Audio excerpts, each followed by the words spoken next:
Good morning. Isaac, do I get the thumbs up? I got the thumbs up. We are now live and going forward. Um, hello, my name is Sam Guild. I'm very honored to be the president of AIM at Melanoma. For those who are not familiar with us, it's an organization that was started in 2004 after the passing of my sister, who was 26 when she died of melanoma. One of the things people who have joined us before, you've heard me say, one of the things I love about my job is, although I've been around for a long time in the melanoma community, it is like a completely different world. And every time I get to stand up in front of one of these podiums, I come up with new knowledge and information that I've learned over the last, even in some cases, days, about some of the amazing advances that are happening. And now, many years later, I know melanoma patients who are many years out after having been diagnosed with stage 4 melanoma. So it's always an honor to be here and to be part of this organization that was started in her memory.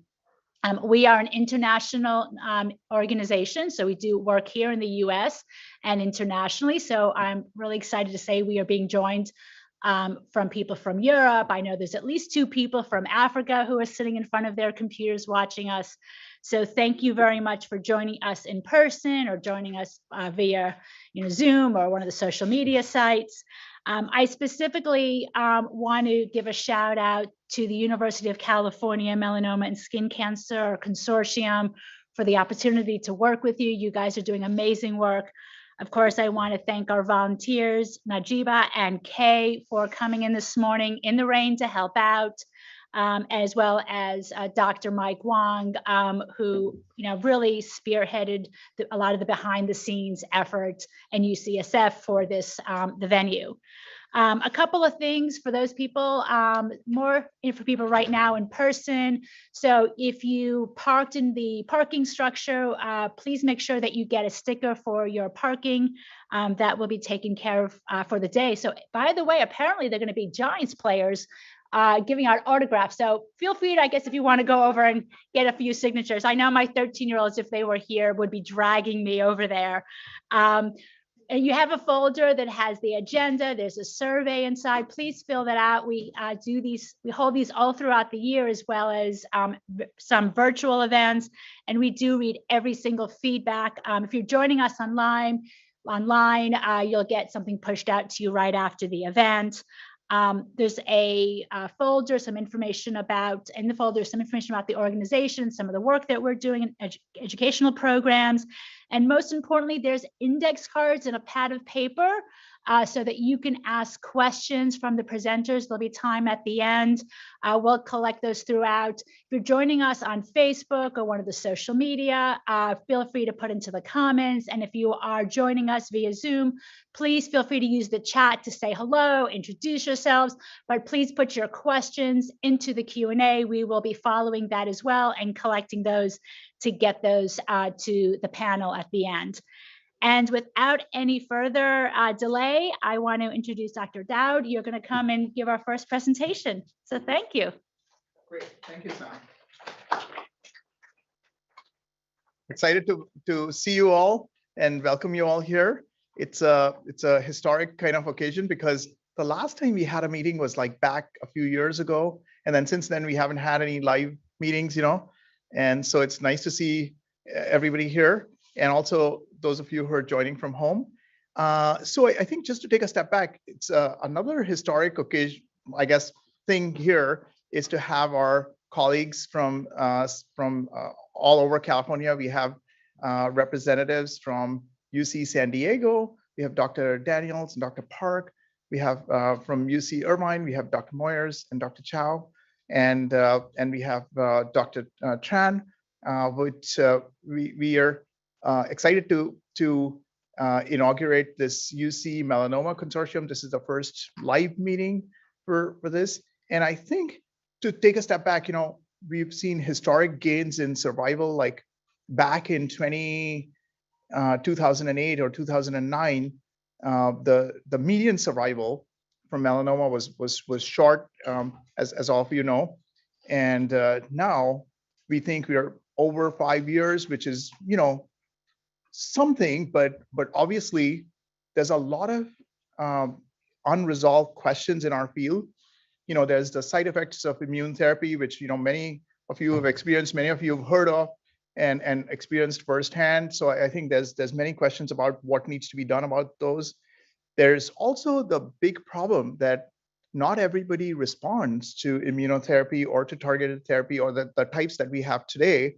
And I think the crying need is to do clinical trials, to expand clinical trials. I think I read that in the US, the participation in clinical trials is somewhere between 2 and 4%. I think it's higher at the UCs, but still, it's not where it needs to be. And we know that to make advances, you need to have clinical trial participation. We need to improve clinical trial participation. And one of our goals with the UC Melanoma and Skin Cancer Consortium is to expand clinical trials and have the best ideas and maybe by pooling our resources, we might be able to get more trials underway than we have right now individually at our separate centers. And also, as many of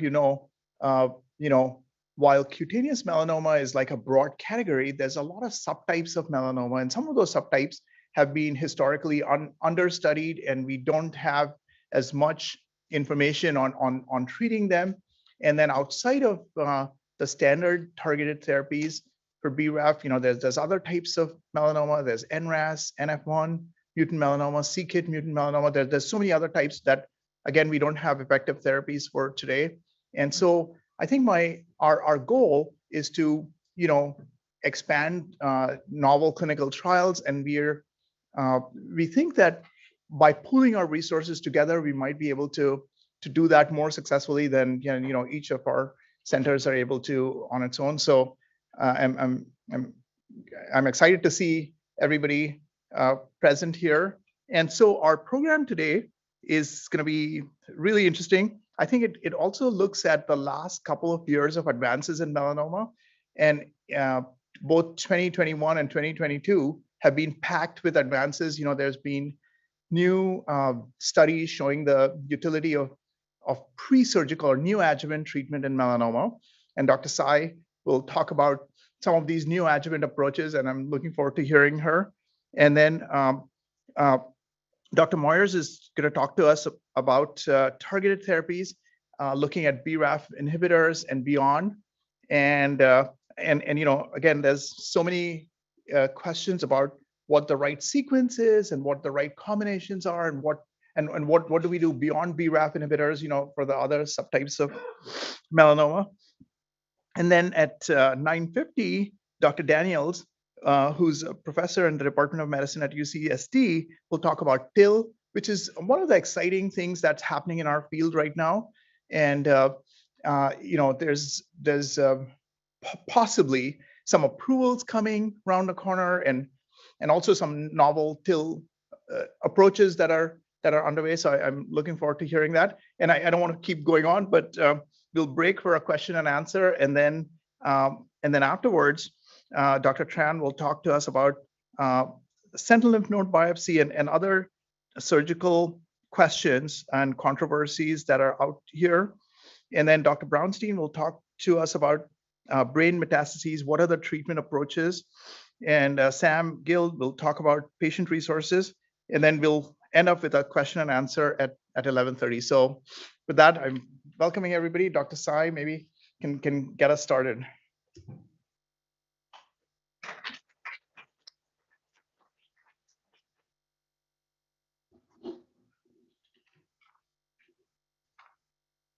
Good morning, everyone. I am just going to go ahead and get my laptop plugged in. But it's really great to see everyone here, and I'm sure we have some folks online as well, so thank you all for attending. I was actually just thinking back to, thank you, the last time we were all able to gather in person. And I think it was actually more than a few years ago, because I definitely was pregnant with my now 4.5-year-old daughter. So it's been almost 5 years, which is pretty amazing if you think about it, that we can all gather in one room again.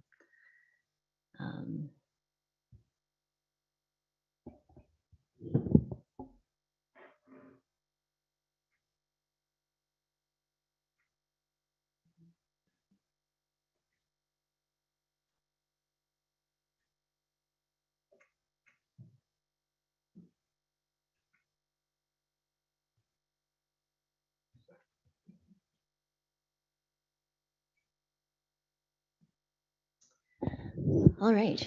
So as Dr. Daud alluded to, the field of pre-surgical or neoadjuvant, and to some degree adjuvant or post-surgical drug has really exploded in the past couple of years. This is a pretty big topic, and I think any one of these topics honestly could use, probably an hour or more on its own. So in an effort to keep things to the 20 minutes that we have today, I'm really going to focus on three main parts of this. So the first thing that I want to make sure that we define for everyone today is what exactly is neoadjuvant and adjuvant therapy? What do those terms mean? Then I want to go into some of the data we have behind neoadjuvant therapy. So why is this even being considered or used? And then last but not least, how do we determine who receives adjuvant versus neoadjuvant therapy? And hopefully that should wrap up our time here today, and happy to take questions at the panel at the end. The one caveat that I did want to mention is that, again, this is a huge topic, but for the purposes of the talk today, I do want to keep most of the focus on immunotherapy, specifically immune checkpoint inhibitors. All right, so maybe that's a good segue into, what are immune checkpoint inhibitors and how have they revolutionized our field, not only in melanoma specifically, but in other cancers. So I think to take the 10,000-foot view, what I would say is that your immune system exists for the express purpose of trying to recognize what is good and what is bad, what is self and therefore should not be attacked, and what is other and should be regarded with some level of suspicion, if not taken out entirely. So our body has some natural mechanisms in place to keep inflammation under wraps, if you will. So in other words, if you had an infection in your arm, yes, you would want inflammation and a lot of white cells to infiltrate that area and take care of business for a short period of time, but not forever. And there are these immune checkpoints or breakpoints, if you will, that help your body keep inflammation under wraps, what I call the brakes, so to speak, of your immune system. So there are a lot of different inhibitory immune checkpoints or breaks that have been the focus of a lot of research over the past many years. But really what's made it into a clinical application are two checkpoints called CTLA4 and PD-1. So on the left-hand side of this cartoon, you can see that the state in which your body has these brakes on is when CTLA4, for example, can bind to its natural partner. And for some of my patients, I like to call that the sleepy signal, so to speak. So if you engage the sleepy signal, that keeps the T cell quiet and not active. However, if you could block this so-called sleepy signal by applying an antibody against CTLA4, then what that does is that allows certain regulatory signals in the interaction between the cell and your white cell and your tumor cell to talk to each other. And that releases, so to speak, the so-called break. And what that allows to do is that now your immune system can teach it allows these T cells, the soldiers of your immune system, to be able to recognize foreign other proteins like cancer. And if it's able to teach your T cells how to do this in a lymph node, for example, then these active T cells that can then circulate into the bloodstream and circulate to the area where the tumor is to be able to recognize and inflame those tumor cells. PD-1 works by, again, this is also an inhibitory checkpoint, so it works in a similar fashion. I would say that probably the main difference is where this education occurs. I alluded earlier to that education of the T cell happening in a lymph node, for example, in the case of CTLA4. With PD-1, the idea is that this happens mostly within the tumor itself, what we call the tumor microenvironment. So here you have a T cell recognition of cancer proteins, and because that tumor cell, or rather because the T cell has its brakes removed, it is able to recognize, inflame, and kill the appropriate cancer cells. And here on the right-hand side, I've just written the generic names for the drugs that are most commonly used in melanoma. So in the case of anti-CTLA-4, it's ipilimumab, and then in the case of anti-PD-1, pembrolizumab and nivolumab. So how has this affected how we treat metastatic melanoma? So here I'm kind of referring to a more specific example of folks who might have visible active tumors that need to be shrunk down and go away. And just as a quick snapshot of how quickly this field has moved in the past decade or so, you can see here with the little suns, I guess, rays of sunshine, the dates at which the CTLA-4 and PD-1 antibodies were approved. So you can see that marching along, and I won't get so much into a new checkpoint inhibitor that was just approved last year, but you can see relatlimab plus nivolumab at the end there. And at least in the case of metastatic melanoma, as Dr. Daud alluded to earlier, this is really amazing in our field because, again, just over the past decade, we've seen amazing advances in survivorship for metastatic melanoma. I won't spend too long on this slide, except to say that for those of us who might not be as accustomed to looking at these slides, so these are what we call overall survival curves. And basically, in our field, one measure we use of how effective a drug can be is overall survival. And along the y-axis here, you can see that if you were testing a drug kind of at time 0, you have all patients alive and well. And then over time, what happens is that you have people, unfortunately pass away for various reasons, including their disease. And one measure we use is called, kind of median overall survival, or in other words, at which time point do we have, half of these patients still doing well? So, pre-2011, in the era of chemotherapy, when I think I was a newly minted doctor at that time, you can see that the median overall survival, if you follow out, this 50% line, it's looking pretty dismal, right? It's kind of, its median overall survival maybe is around 6 months. Moving forward, if you're looking at immunotherapy, such as cytokine therapy, which are less specific, we're making some improvements. So here, maybe median overall survival is closer to, a year or just past. But with the advent of the approval of immune checkpoint inhibitors, what's really amazing is that, as Dr. Daud mentioned, this is past 5 years, I think closer to 6 years, where we have half of all patients treated with these drugs still alive and well.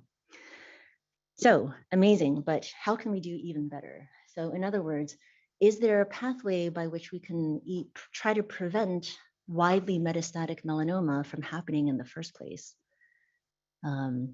So lots of room to do better here. And I think this is where we can see over time that the very same drugs that we know are effective in the metastatic setting, afterwards then pretty quickly being tested in the neoadjuvant and adjuvant settings, here indicated in purple and green. So without further ado, as you may have been able to gather already, so adjuvant therapy specifically refers to drug given after surgery to try to prevent recurrence. And in this cartoon here, you can see kind of the schematic where someone may present with kind of a tumor that we can see or feel. So then the surgeon, the surgical oncologist, makes some determination that this mass is removable. So it is removed. Adjuvant immunotherapy, specifically an anti-PD-1 drug, is given. And as I alluded to earlier, what that allows for is the drug to really activate the immune system against those cancer proteins that are left behind in the body.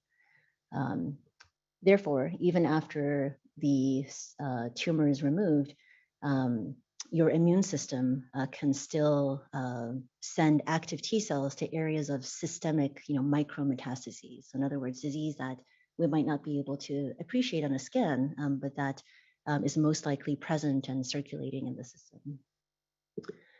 So why do adjuvant therapy? And I think at the heart of it, the real reason is that even those with what we think might be pretty limited disease, for example, stage 3, which means involvement of some lymph nodes, is that we know that these patients, even though there's no disease we can see on a scan, we know that they are at risk of recurrence. And the higher stage 3 you are, the higher that risk is of the melanoma potentially coming back over time, unfortunately. So over on the right-hand side, you can see the list of drugs that are currently approved for adjuvant therapy. I won't spend too much time on the molecularly targeted therapies, which you can see I've mentioned in the table, dabrafenib and trametinib. You'll also notice that I did list ipilimumab here. I don't want this to be misleading. So ipilimumab is really no longer favored by itself in the adjuvant setting due to the fact that we know that PD-1 antibodies work better and are less toxic. But in certain cases, there may still be a role for using ipilimumab together with nivolumab, for example, in certain cases. So I did want to include that on this list. And so again, the reason if I were to try to kind of be more concrete about the expected benefit of giving adjuvant therapy, across kind of the 3 main trials of adjuvant therapy, we do have data to show that it reduces the risk of recurrence by about 40–50% over time. So this is something that is considered standard to give in our field for folks who are felt to have high risk enough melanoma.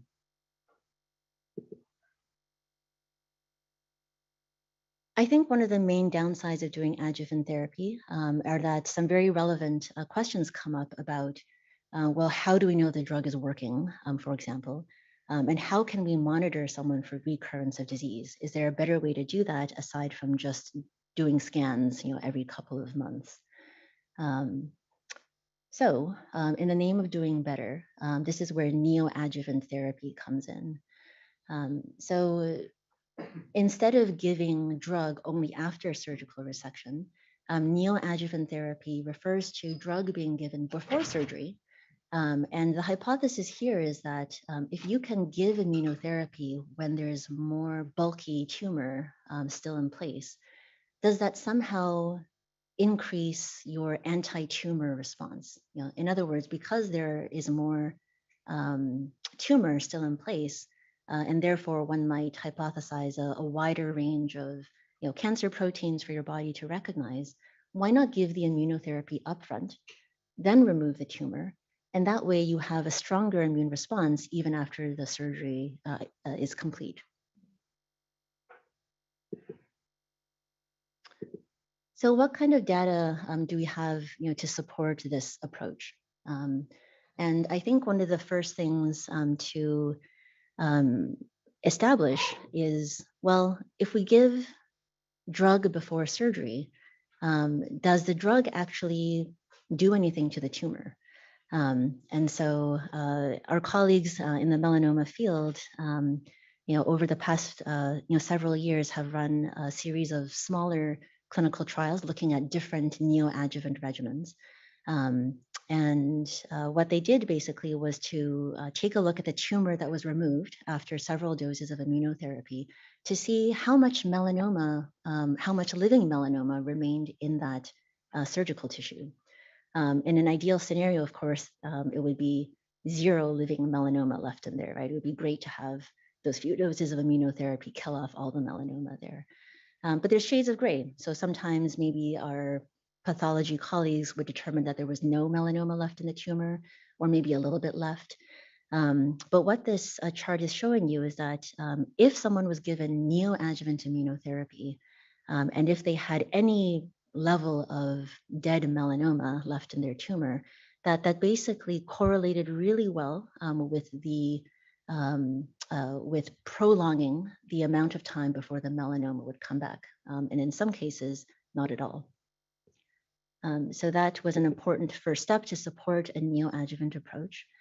And I wanted to kind of focus for the next couple of minutes on a pretty pivotal study that was done in our field and presented recently by Dr. Sapna Patel from MD Anderson at ESMO, the European Oncology Congress last year. So this study is S1801. This was a randomized phase 2 study of neoadjuvant pembrolizumab versus adjuvant pembrolizumab in stage 3 and 4 melanoma that had been surgically resected. So this was a very large trial, enrolled over 300 patients. And as you can see here from this study schematic, it randomized folks to receive only adjuvant therapy, meaning that they got surgery with a lymph node dissection and then 18 cycles of pembro. Or they were randomized to the neoadjuvant arm, which meant that they would get 3 cycles of pembrolizumab upfront, then get a therapeutic lymph node dissection, and then 15 cycles of pembrolizumab after that to complete about a year of therapy. And so their primary endpoint for the study was something that they called event-free survival. And so basically what they were saying was that if someone from the time that they were randomized, moving forward, if they experienced an unfavorable event, which they defined as either being unable to receive surgery because of side effects, or if they were unable to start adjuvant therapy, or if they had recurrence of their melanoma, at any time point after their randomization, then that was an unfavorable event. So to cut to the chase, you can see here from this chart looking at event-free survival, that folks in the blue arm or the neoadjuvant arm overall had fewer events occur than those who were in the adjuvant arm. You can see here how far apart these curves are from each other. So this was a pretty significant difference between the two arms that I think was really interesting, and I think, at least I think, somewhat unexpected for many of us in the field. I think I personally was looking for a difference, though maybe not this big of a difference. Overall survival, so this is just a preliminary look. They are still waiting for more time to pass before we can draw any real conclusions about this. But you can see here again that at this time point, at least, that folks who are randomized to the neoadjuvant arm seem to be doing better than those who got just the adjuvant therapy. So interesting food for thought. And over the course of the past many months of trying to explain to folks who may be sitting in a similar situation to the folks who are on this trial, it's a set of common kind of questions that have been asked in clinic about the neoadjuvant approach that I wanted to bring up here for discussion. So the first, I think, common question that we get is, why would I delay surgery? So if the surgeon has told me that this tumor is removable and that he or she can do it quite easily, why would I delay that? Because I just want to have it out. And certainly I think that's a very kind of a visceral, real reaction to having something foreign in your body. But as you can hopefully see from the last couple of slides, that interesting result that folks who got neoadjuvant pembro followed by adjuvant pembro really did a lot better and had much fewer unfavorable events happen than those who only got pembro on the adjuvant end. The other issue is thinking about toxicity. As was mentioned earlier, we know that certain toxicities of immunotherapy can be permanent and serious. And so will getting the drug, prevent me from getting surgery, or just, result in, poor surgical outcomes? And, at least for one answer to that question, we can look to the S1801 data, where they were able to show actually that the folks who got neoadjuvant pembro didn't have any increased rates of side effects around surgery compared to those who were in the adjuvant arm. And not only that, but the frequency of those side effects in both arms was actually pretty similar. So I think that is some reassuring data to be able to tell our patients and our colleagues. And then last but not least, of course, we know that the PD-1 antibodies, as amazing as they are, that the hit rate, so to speak, is not 100%.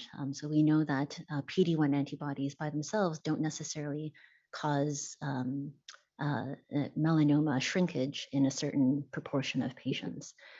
And, again, I think that's a very real concern, but I would again kind of just point to the S1801 data, where a surprisingly small percentage of those patients developed some degree of progression of their melanoma that meant they couldn't get surgery. So again, a concern, but I think is probably less common than we think it is. So as I alluded to earlier, I think I fully acknowledge that there are many other neoadjuvant trials past and ongoing besides S1801, but I did want to highlight that one as late breaking news, if you will, from late last year. In terms of next steps, I think one interesting next step for the neoadjuvant field is thinking about whether or not we can de-escalate therapy. So I put up the study schematic here of the Prado study. And this study was designed a little bit differently. You can see here that the regimen that they're using in the neoadjuvant setting is actually combination therapy. So not a PD-1 antibody by itself, but the PD-1 antibody nivolumab plus anti-CTLA-4 antibody ipilimumab. And so what they are looking at is, well, if we give this regimen upfront and then do surgery, specifically taking a look at a previously identified lymph node, if we remove that, and again, send it to our pathology colleagues to see how much melanoma is still living in there or not, is it possible to tailor what happens on the back end, right? And that's what I mean by de-escalation. So for example, if a surgeon removed a lymph node and saw that there was no more melanoma left in there, would it be a reasonable thing to consider saying, well, the neoadjuvant therapy did its thing. Maybe we don't need to complete that year of therapy where you're getting drug every 3 or 4 weeks and still getting labs drawn and getting frequent scans. So again, food for thought. Last but not least, I did want to touch on the subject of, how do we decide whether we proceed with neoadjuvant versus adjuvant therapy? So a little bit hard, I think, to put into an absolute algorithm, as I'll get to in the slide after this. But you can see here kind of at least my thoughts on this. And relevant to the question of neoadjuvant versus adjuvant, I think that neoadjuvant therapy, based on the data that we reviewed earlier, I would really kind of recommend for patients who have what I call macroscopic high-risk disease, meaning that if you have stage 3 disease, but not stage 3 like a tiny little 1 millimeter dot of melanoma in your lymph node, but something that is big enough for your doctors to feel, or maybe even what we call an in-transit or satellite metastasis, where you might have melanoma that has come back from its original site somewhere else on the skin or under the skin. I think in those situations, I think the risk of having microscopic melanoma circulating in the system is higher than someone who is in these other categories. And so in those situations, I do think that it's definitely worthwhile to ask your surgical team about considering a neoadjuvant approach.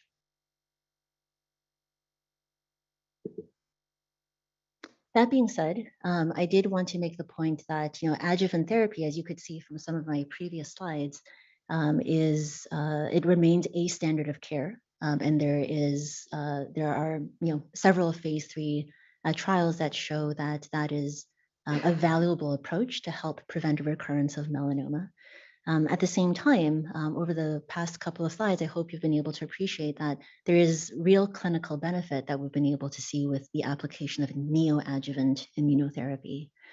The reason I have as my last point here is that this deserves careful discussion with your oncology team is because I think that there's some ongoing reasonable debate about what the ideal neoadjuvant regimen should be. And you probably were able to appreciate that a little bit earlier. S1801 was pembrolizumab monotherapy, for example. Other trials have used combination approaches with ipi-nivo. So definitely, I think careful input from your medical oncologist, your surgical oncologist, talking about the role of clinical trials, because I think ultimately those are participation in clinical trials and being able to organize this data in a more organized way is ultimately what's going to help us move the field forward and see really how much patients are able to benefit from this approach.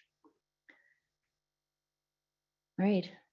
Thank you so much for your time. I hope I wasn't too much over, but I'll turn it back to Dr. Daud or the next speaker, Dr. Moyers.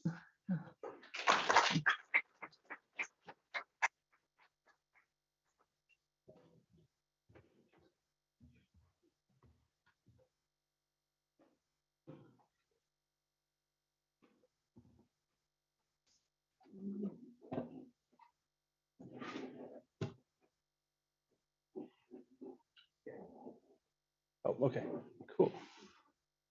Okay, thanks. Yeah, I'm Justin Moyers, and I'm one of the medical oncologists at University of California, Irvine. So I was going to talk today about precision oncology, in melanoma. One of the interesting things is today is actually World Cancer Day on February 4th, and so I guess this was developed about in 2000, just kind of to recognize research and raise awareness for cancers. And one of the in melanoma, many of the treatments for the immunotherapy and targeted therapies have translated into successes in other cancers, and so that's kind of one of the things to think about too. So outline brief what we're going to discuss today. I'll have a brief caveat and then discuss what is precision oncology, and then kind of as a practical example, I invented a fake NGS, and we were just going to go over those results and the potential options that people would have based on that. And so the caveat, and somebody might discuss this later today, this DREAM-seq trial for people with metastatic melanoma, immunotherapy should be probably given to all patients first, as long as they don't have a reason not to, because they do better on average if you give immunotherapy first. So that's just the caveat. And how do we define precision oncology? So the definition I like to use best, this one borrowed from Sabaya and Kurzrock about the right drug for the right patient. The right drug at the right time for the right patient is kind of the goal.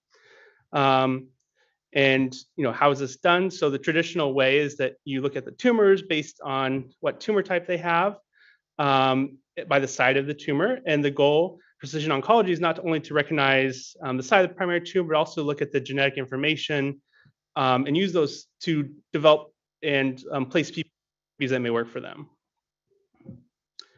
I borrowed some of these slides from one of my mentors, Dr. Merrick at Anderson, so I forgot to give credit to her on those, but the NCI. But what are we looking for? So the things we're looking for are things called oncogenes or tumor suppressor genes. And these oncogenes are things that when they're turned on, they can lead to cancer growth. Tumor suppressors, whereas they are different, when they have an alteration, it cuts the brakes of the tumor suppressor essentially, and so growth is no longer regulated. So these tumors can grow kind of out of control. And what we're looking for is, in this, keeping this car analogy, drivers versus passengers. The ones that matter are these driver mutations. They're the ones that are causing the tumors to grow. And activating mutations in the oncogenes are the ones we're looking for, or inactivating alterations in tumor suppressor genes. And so then going on next to next generation sequencing of the DNA. So how does this work? So commonly what will happen is this next generation sequencing, also called NGS, is done by several companies, and many academic institutions have their own proprietary processing. And so they take the tumor, they process it into its DNA fragments, they analyze it, and they give out a report. And that report may give some options for some potential therapies, or kind of tell you some prognostic information if therapies are going to work or not. And so this is this NGS that I made up. And so I'll kind of go over this. This is not any specific patient information or anything, just as that caveat as well. So the first thing we look at are these genomic variants. What are they? So they're usually a change in one of the base pairs in DNA that causes a change in the amino acid and how the protein works. The next thing we look at, although uncommon, are these fusions and copy number alterations. I should say alterations. And how does that work? Specific genes have number of copies. The more number of copies of a gene, the more proteins made. And so we look at some of these copy-down alterations as well. The fusion picture, I think, got lost accidentally, but those are things where specific portions of the genes are interposed into places where they shouldn't be. And then lastly, there's these immunotherapy markers, which we'll talk about more in a second. So in melanoma, the traditional things that we think about are in this kind of picture graph where we have all these little proteins that are being made and turn on and off each other. And so the big ones that we know of are the ones in the blue that are the BRAF, MEK, and RAS that I'll talk about more in a second. And then there's a couple other ones at play, including this P10, PI3K, AKT, and then in uveal melanomas, this GNAC. About half of those have that, and about 15% of melanomas has NF1. And so we'll talk about, these are the ones we're going to talk about. So we'll go from there. First, for classes of BRAF alterations, there's 3 different classes. The one that's most relevant is the class 1 alterations that include the V600. So this is the one we typically think about for people who get BRAF treatments. These are the ones where the treatments work for sure. And so we get those a green light. The next ones are the atypical. They're class 2 or class 3. The class 2 have non-V600 mutations, and they still have their protein working. Their kinase is activated, so the protein's still working somewhat. And they form these BRAF dimers. So 2 of these BRAF proteins come together. And we give those a yellow light because sometimes the treatments work, sometimes they don't. And I'll show that in a second. And then class 3, these are the ones where those treatments that we have so far don't seem to work. And so they are also not V600, and they have a whole host of different changes.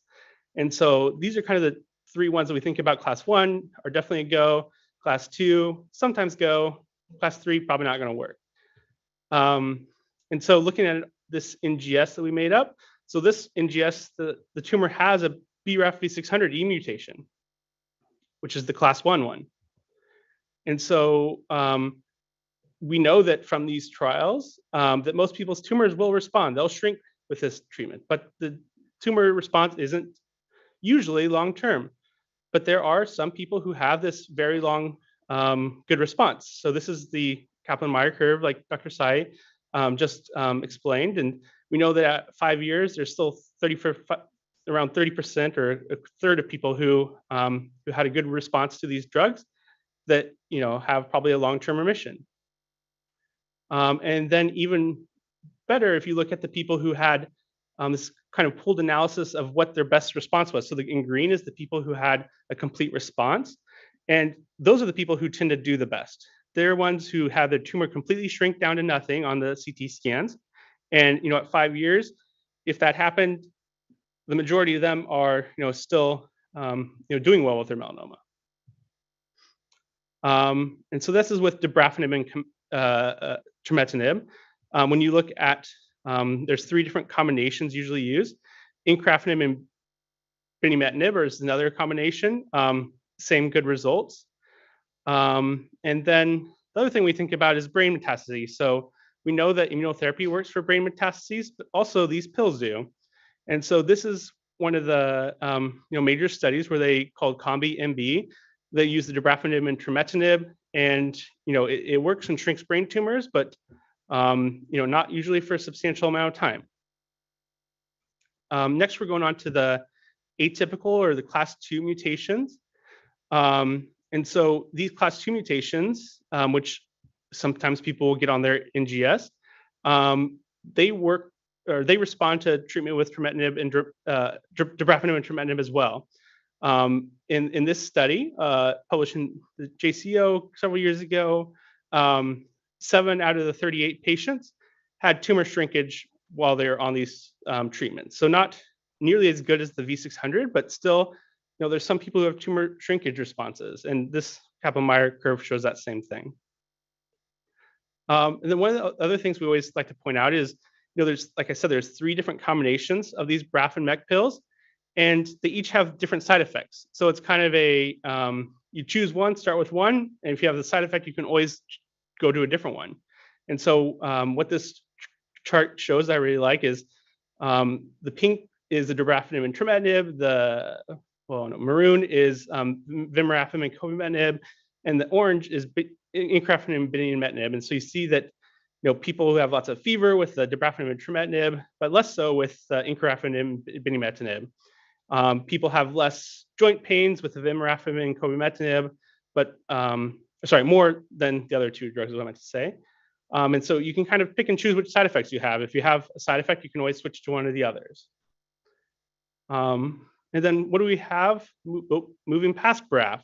So the first thing we think of, this was kind of published in the pre-checkpoint time, is that KIT alterations, which are seen in about 10% of melanomas, more often in acral and mucosal. So the melanomas like in the nose, throat, or feet.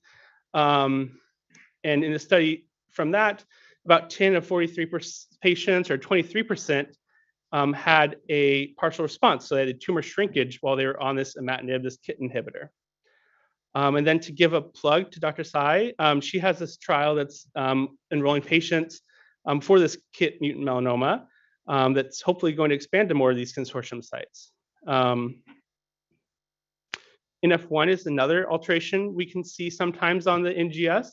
And this sometimes tells us that people have had their melanoma mostly from UV damage, sun, and that they may respond to upfront immunotherapy better than other patients that don't have this NF1 mutation. So that's kind of a good marker. The next marker we think of is this NRAS. NRAS targeted therapy with binimetinib was shown after the NEMO trial. And this NEMO trial, they gave either dacarbazine, which is a systemic chemotherapy, a toxic chemotherapy, versus binimetinib after people's tumors grew on immunotherapy. And they found that binimetinib does better than chemotherapy. So that's another option after immunotherapy isn't working any longer. It's actually the same thing. And then the other thing we think about when we look at the NGS is the tumor mutational burden, and how that's measured is the number of mutations per every million bases in the DNA. And so we think that above 10 is probably high. Maybe in melanoma, the cut point should be a little bit higher. But there's FDA approval for immunotherapy for any types of tumors that have a tumor mutational burden greater than 10. So this 30 puts them in the 90th percentile, and it's a high number. What is tumor mutational burden? So why do we think it works with immunotherapy? Tumors that have high mutational burdens, they are making their DNA quite messily, and that can cause to increase T cells to react to it and cause the tumor response. And then this also just shows how high melanoma's tumor mutational burden is that it's up there where I put the yellow star, higher than pretty much all the other cancers except for a couple of subsets of colorectal and squamous cell cancers actually have a higher. And so those are the genomic alterations I was going to talk about. The next thing is kind of a rare subset of these fusions in melanoma. So fusions are not common in melanoma, but there's several drugs now that have a tumor agnostic. So whatever tumor you have, you can use these drugs approval in that we're going to talk about. So in this data from the AACR Genie that pulled of the tumors, about 700 tumors that had their tumor DNA tested, almost 10% had a fusion. So about 9% had a fusion that they could potentially get a treatment for. So the most common one is the BRAF fusion. So just like the other alterations, you can get a BRAF fusion, put two different proteins together to make this fusion product. And these BRAF fusion products have a dimerization domain that does activate that whole pathway. So it still causes that pathway to grow and causes the melanoma to grow. There's some case reports. So case reports are kind of the lowest level of evidence, just 1 or 2 patients, where we use these MEK inhibitors to shrink the tumors. And in this specific case report, this BRAF fusion given trametinib had tumor that shrunk for several months. Another recent approval, this is FDA approved for any patient who has a TRK fusion, is these NTRK drugs. So larotrectinib is an NTRK inhibitor, and it was done in the study of phase 1, phase 2 study of all tumor types. And in that first study, 2 of the patients had melanoma. And if you see that green line, the further down it goes, the better the tumor shrank. And one of the people had 100% response, another had 70% response of their tumor shrinking from the baseline. And so these are drugs that if the patient has the 1.5% of patients have NTRK fusions and melanoma, if you're one of those ones, and you can possibly try this drug. There's also a separate NTRK inhibitor called entrectinib that's also approved for that same reason, but that trial didn't include any melanoma patients, so that's why I show the larotrectinib data. ROS1 fusion. So this is a common fusion in lung cancers, and it's not common in melanoma, except for a specific subtype of melanoma called Spitz melanomas. And it's present in about 9% of those. It still activates that same pathway that all these BRAF drugs are acting against. And you can use a drug called crizotinib, which is a ROS1 inhibitor, or even that prior entrectinib as well. This is an example of a person's PET scan. It's all those black dots in kind of the upper torso and lower torso, and those lymph nodes are lymph nodes that the cancer is in, and those went away after somebody was on a crizotinib inhibitor. Sorry, that should say, yeah, ROS1, not MEK inhibitor. Sorry about that. And so that's another option. Again, case report levels, the lowest level of evidence, but still kind of an option if there's not better options. And then another thing that's coming out is pralsetinib. There's another RET inhibitor as well, but these are RET fusions as well. Not very common in melanoma, but there's been, there's a couple cases of it. So that's another thing you can consider. So that's kind of the overview I have today of the targeted therapies you can consider. But why doesn't it always work? So this is a good picture of, why do these targeted therapies don't work? Couple reasons. Tumors are not homogeneous. They're not all the same everywhere. So some tumors have different mutations within even the same tumor. And so it might kill part of the tumor, but allow the other part to grow. And so this is why we're always trying to think of new drugs and new combinations for people who have tumors that don't respond to the traditional treatments. And so with that, I'll end it on this sunset. Okay, thank you.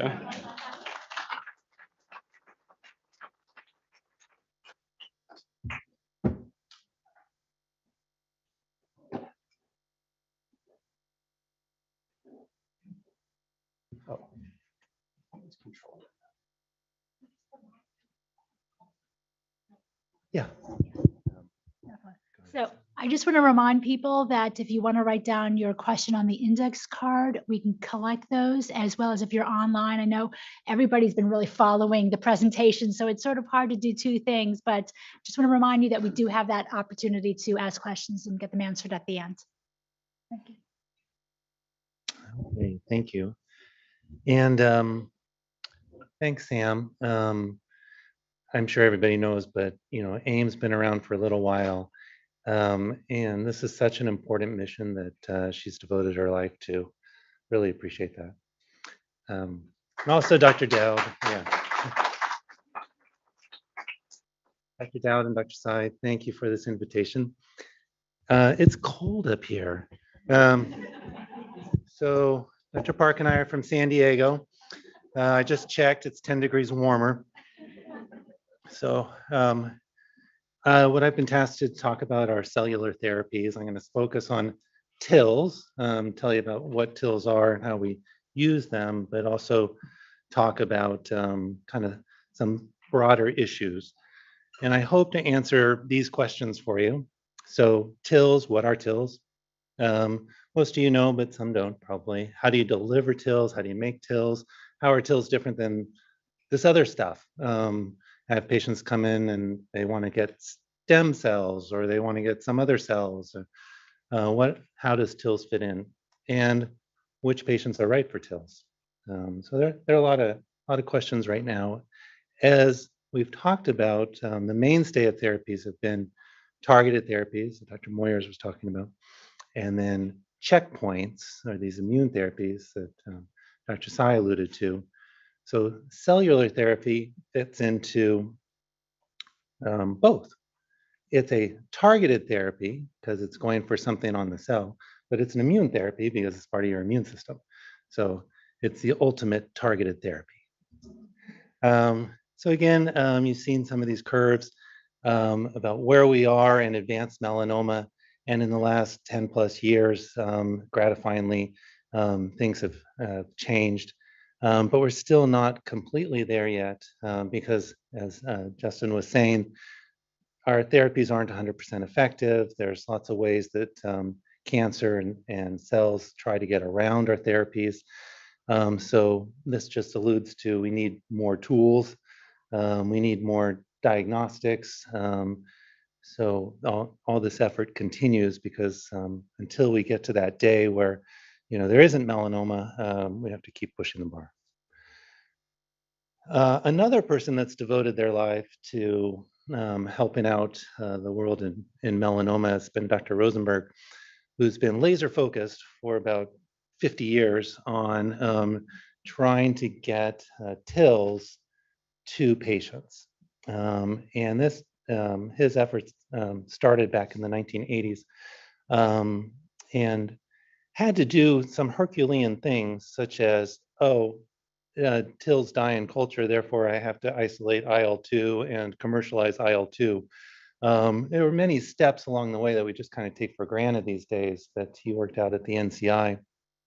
And TILs for a long time and cellular therapy for a long time were looked at as kind of boutique, that the NCI was really the only place, National Cancer Institute was the only place that could do this because they had the resources to both handle the toxicities, which we'll talk about, as well as create these cells. But one of his goals was always to try to get it out into the real world outside the NCI. And that's starting to happen. And here's just a basic schematic of what cellular therapy or TILs looks like. So you have the generic stick figure patient who has a lump. That lump is nice and accessible, just sitting there on the arm, and you can remove that lump. And when you look in that lump, it's cancer. But cancer is made up of a lot of things, such as the cancer cells. But then cancer cells need blood vessels and stromal cells. And in there are the immune cells. Some tumors don't have a lot of immune cells infiltrating in. Melanoma is one of those inflamed tumors that often does have a lot of immune cells. And in that set are T cells. You can take that tumor, and what they did at the NCI was figure out how to culture tumor fragments, allow the cells to come out, and after some time, typically anywhere from 4 to 8 weeks, they would get a expanded number of the cells they wanted, and by culturing them with these stimulants such as IL-2 and antibodies against CD3, you could make literally a bucket full of cells. And then you give those cells, which naturally recognize the tumor, right? They came from the tumor. The only reason they were in the tumor was because they recognized it. Then they give them back to the patient. Sounds simple? Not really. So how has this been implemented? I'm going to talk about 2 data sets, one centered in the US. And while this is from 2020, I think it's relevant because this is something the field anticipates will be available, never know. But work that Dr. Sarnak presented back at ASCO looked at a commercial study and looked at the practicality and the results of getting cells out to the normal people, the non-NCI centers. And so how do they do that? As I mentioned, you take a tumor out of somebody, so you have the surgeon there diligently taking the tumor out. That sample is sent off, in this case, to a central processing facility. There are some some places that do this themselves, such as MD Anderson has a cell processing facility, and they have a homegrown TILs. But these are hard to maintain. And so one belief was always that we needed to somehow standardize this and centralize this to make it more accessible. And so the tumor was sent off, gets in an airplane, flies across the country, and then the cells are isolated after some time, again, typically in the weeks category. This itself is not a guarantee because not always do we get a product out of the surgical sample. So unfortunately, patients can go through the resection and not end up with a product. But with the centralized manufacturing and standardized processes, it gets up to close to 60 to 80% of the time, roughly, that you can get a product. Once you get confirmation that you have a product, it can be stored.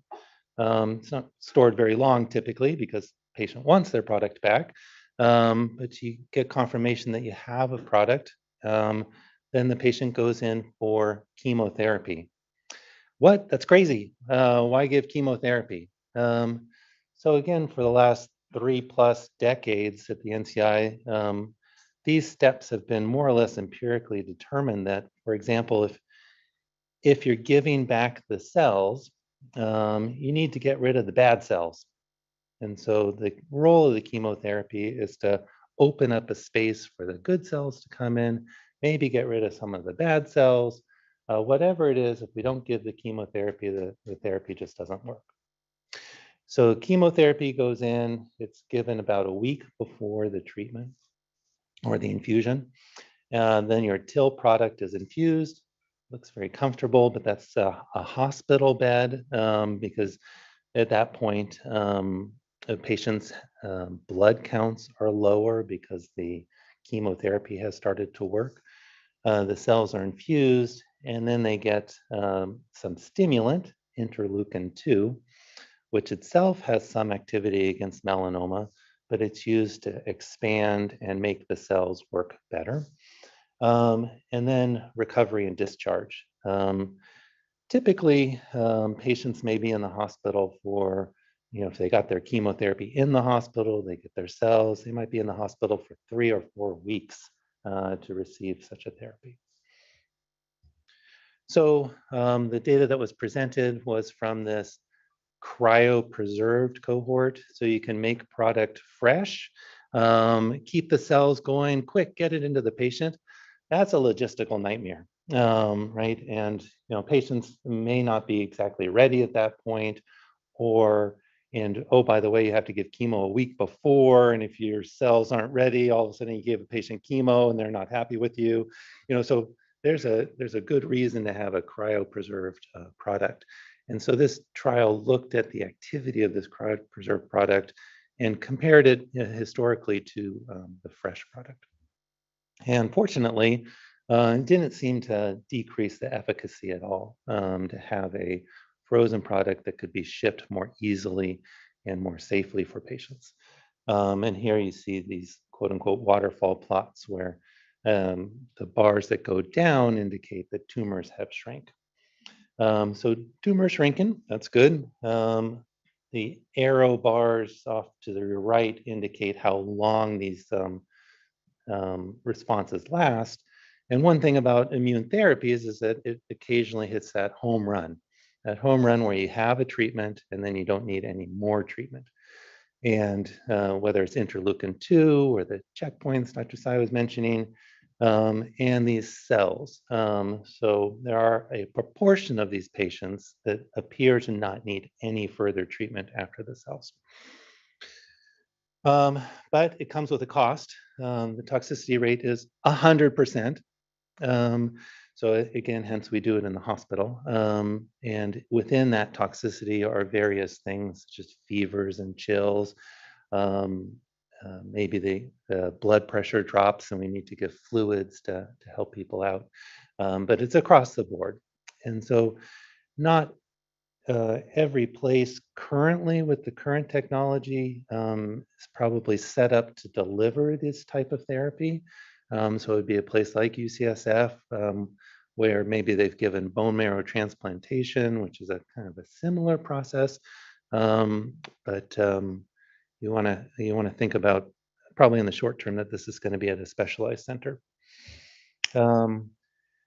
Unlike immune checkpoints, where sometimes toxicities can strike a patient months after the beginning of therapy or even months after the completion of therapy, most of the toxicities that are seen in cellular therapy happen with the therapy.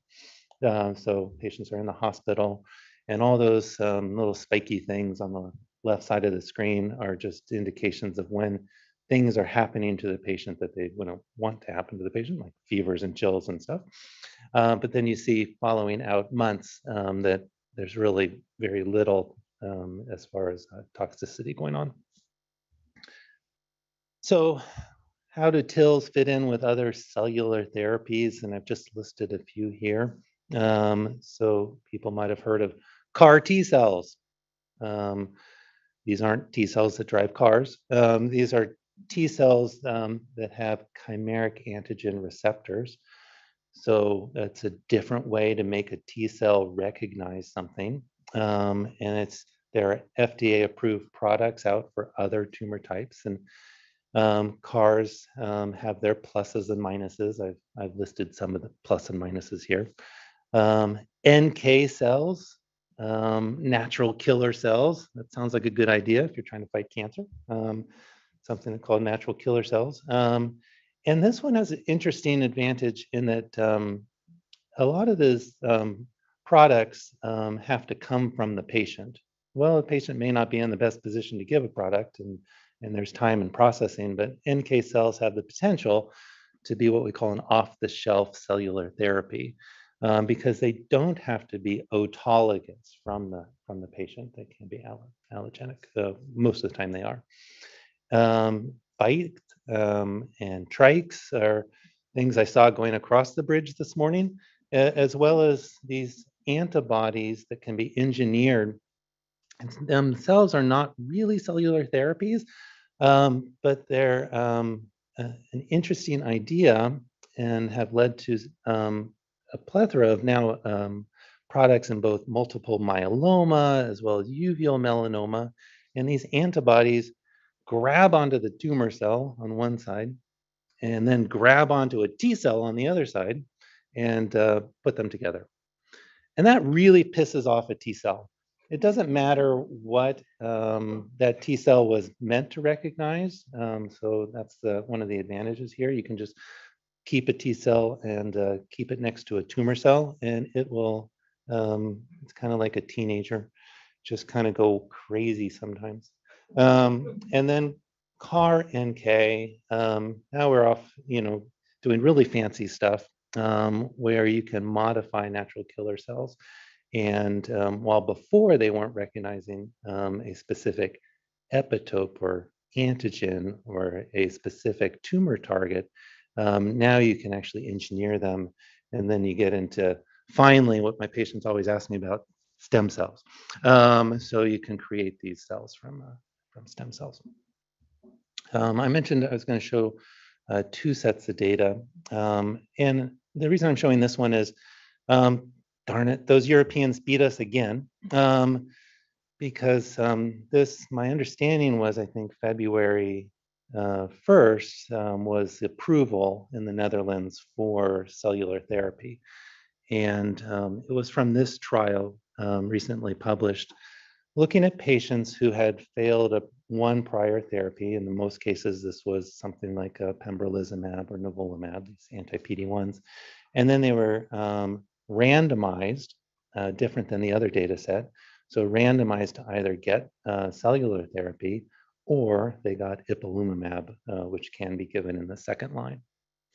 And you'll see again, here's the response rates, the waterfall plots.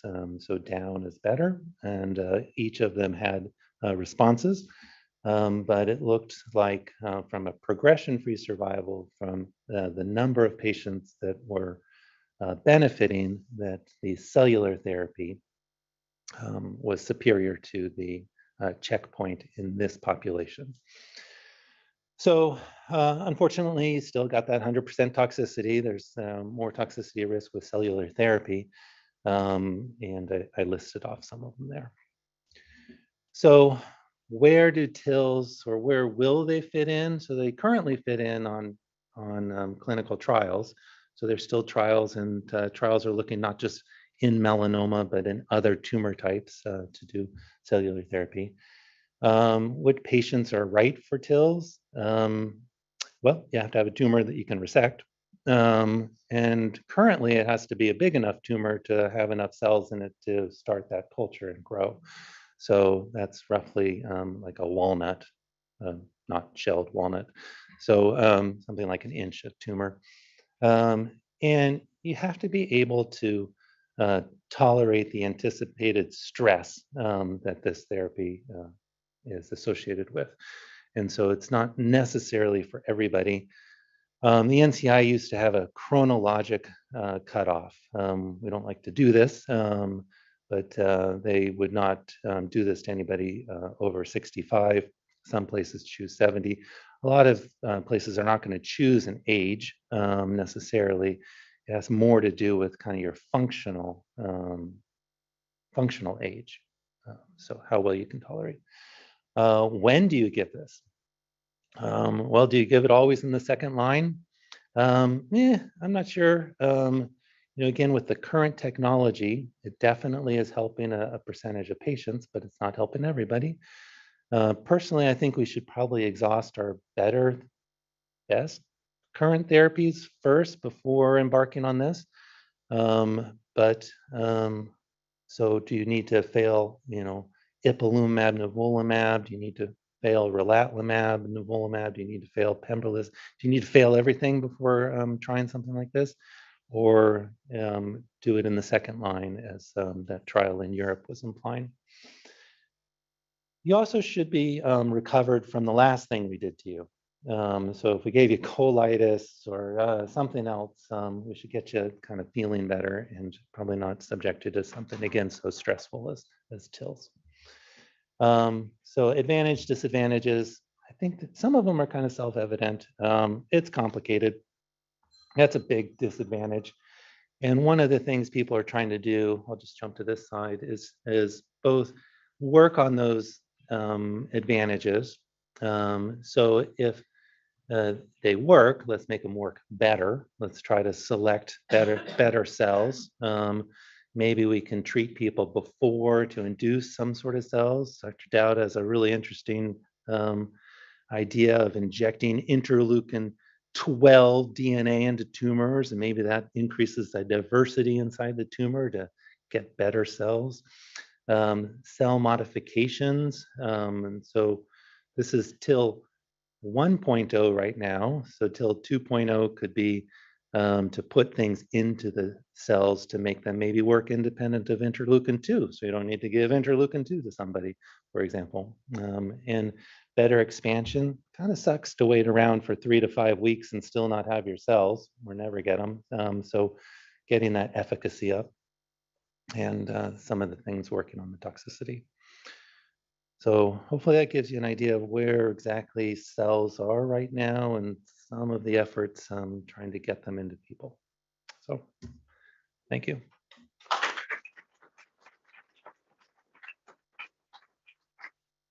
I think we have a break. I don't know if we want to do questions or break. Break. Fantastic. Okay, guys. Thank you.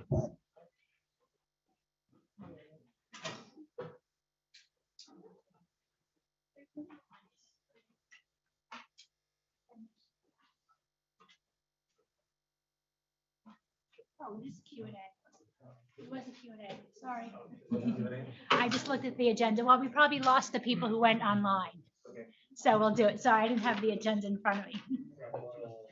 So we'll come back like in 10 minutes and then maybe do the Q&A afterwards. Okay. I'm gonna load up my slides. Yeah, sorry.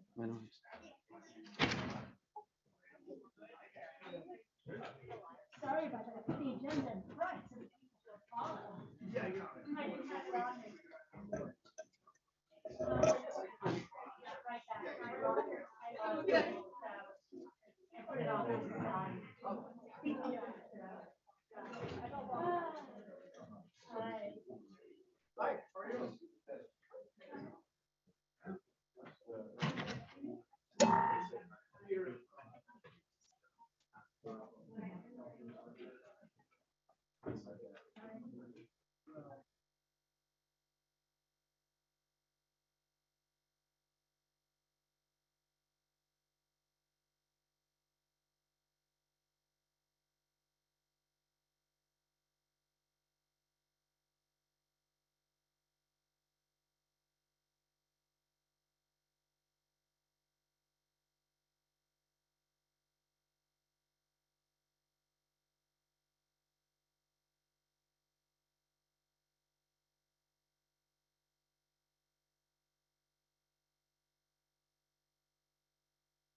So for those of you who are online or virtual, I apologize. We are coming back in. One of the benefits of being in these in-person events is that we actually get to speak and talk to other people in 3D and make that personal connection. So of course, this being one of the first opportunities, at least for us with the symposiums, we all were so excited to be in person that we kind of lost track of time, and I will certainly take responsibility for that. But if you'll just bear with us for just a moment, we're bringing people back in, and then we'll go actually have the Q&A. So thank you for your patience.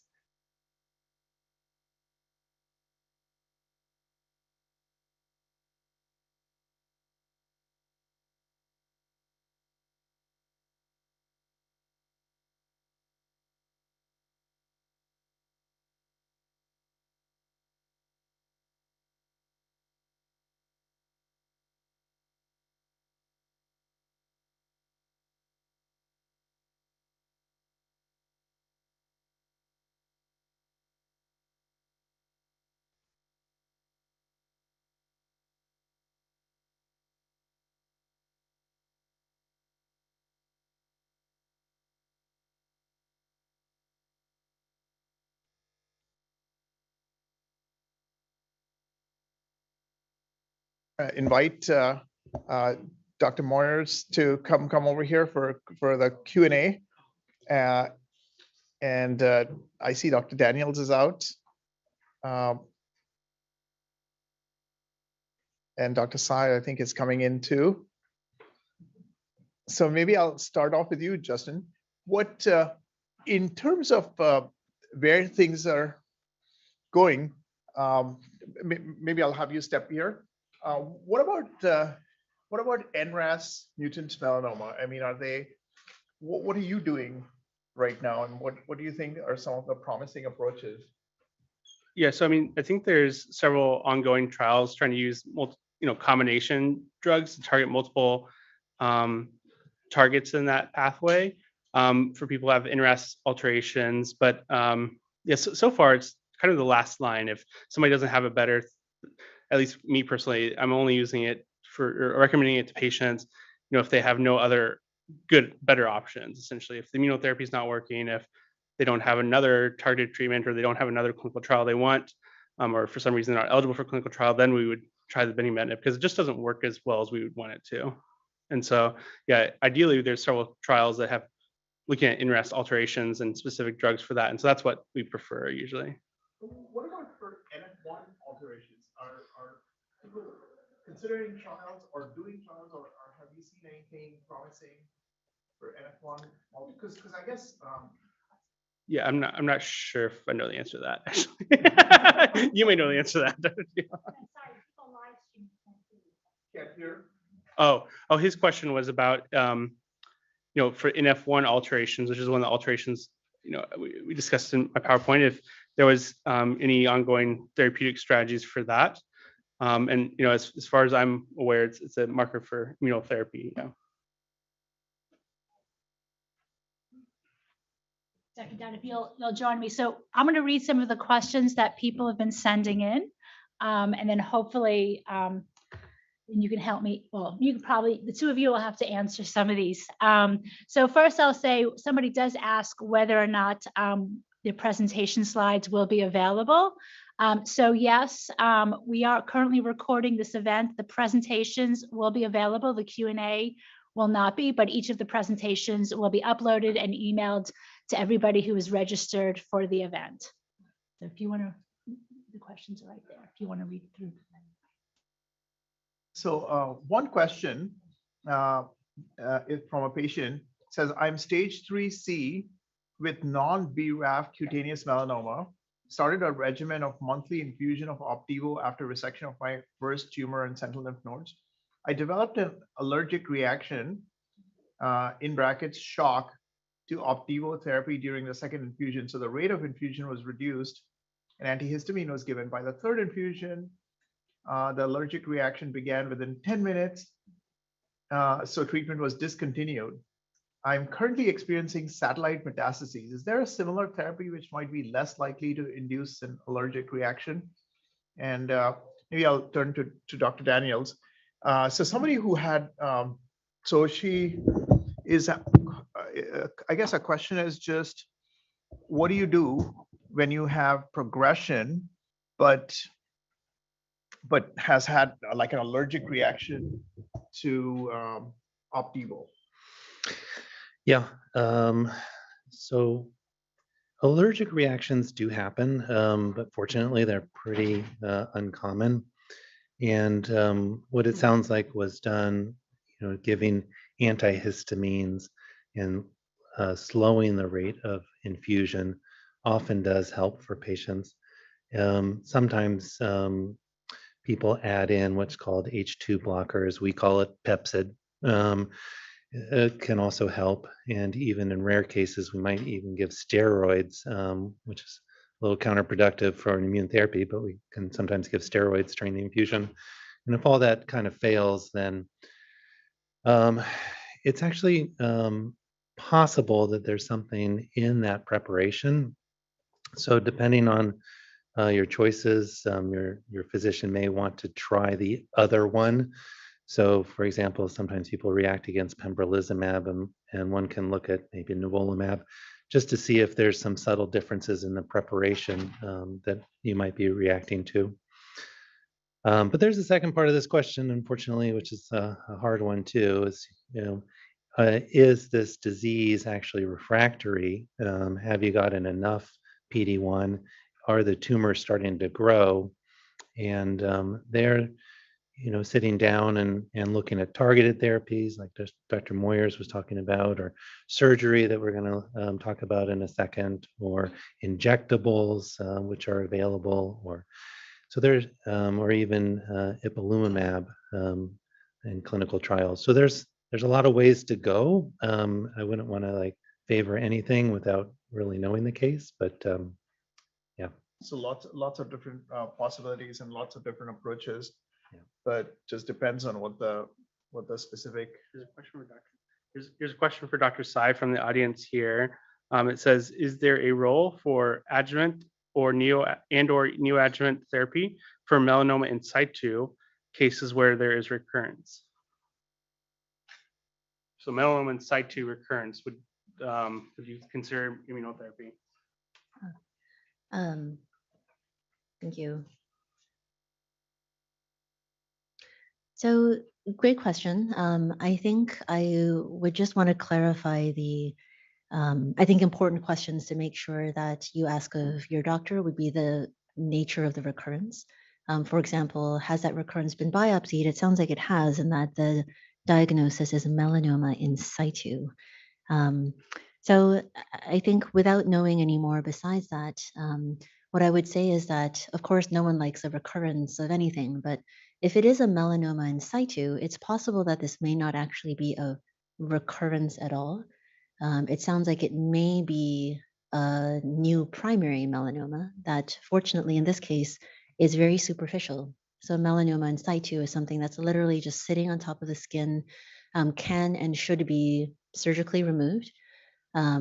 And with regards to the specific question about the role of adjuvant or neoadjuvant therapy, I would say that for something that's as superficial as a melanoma in situ, it would not be typical to recommend adjuvant or neoadjuvant therapy for that. I think surgery probably plays a more important role for this.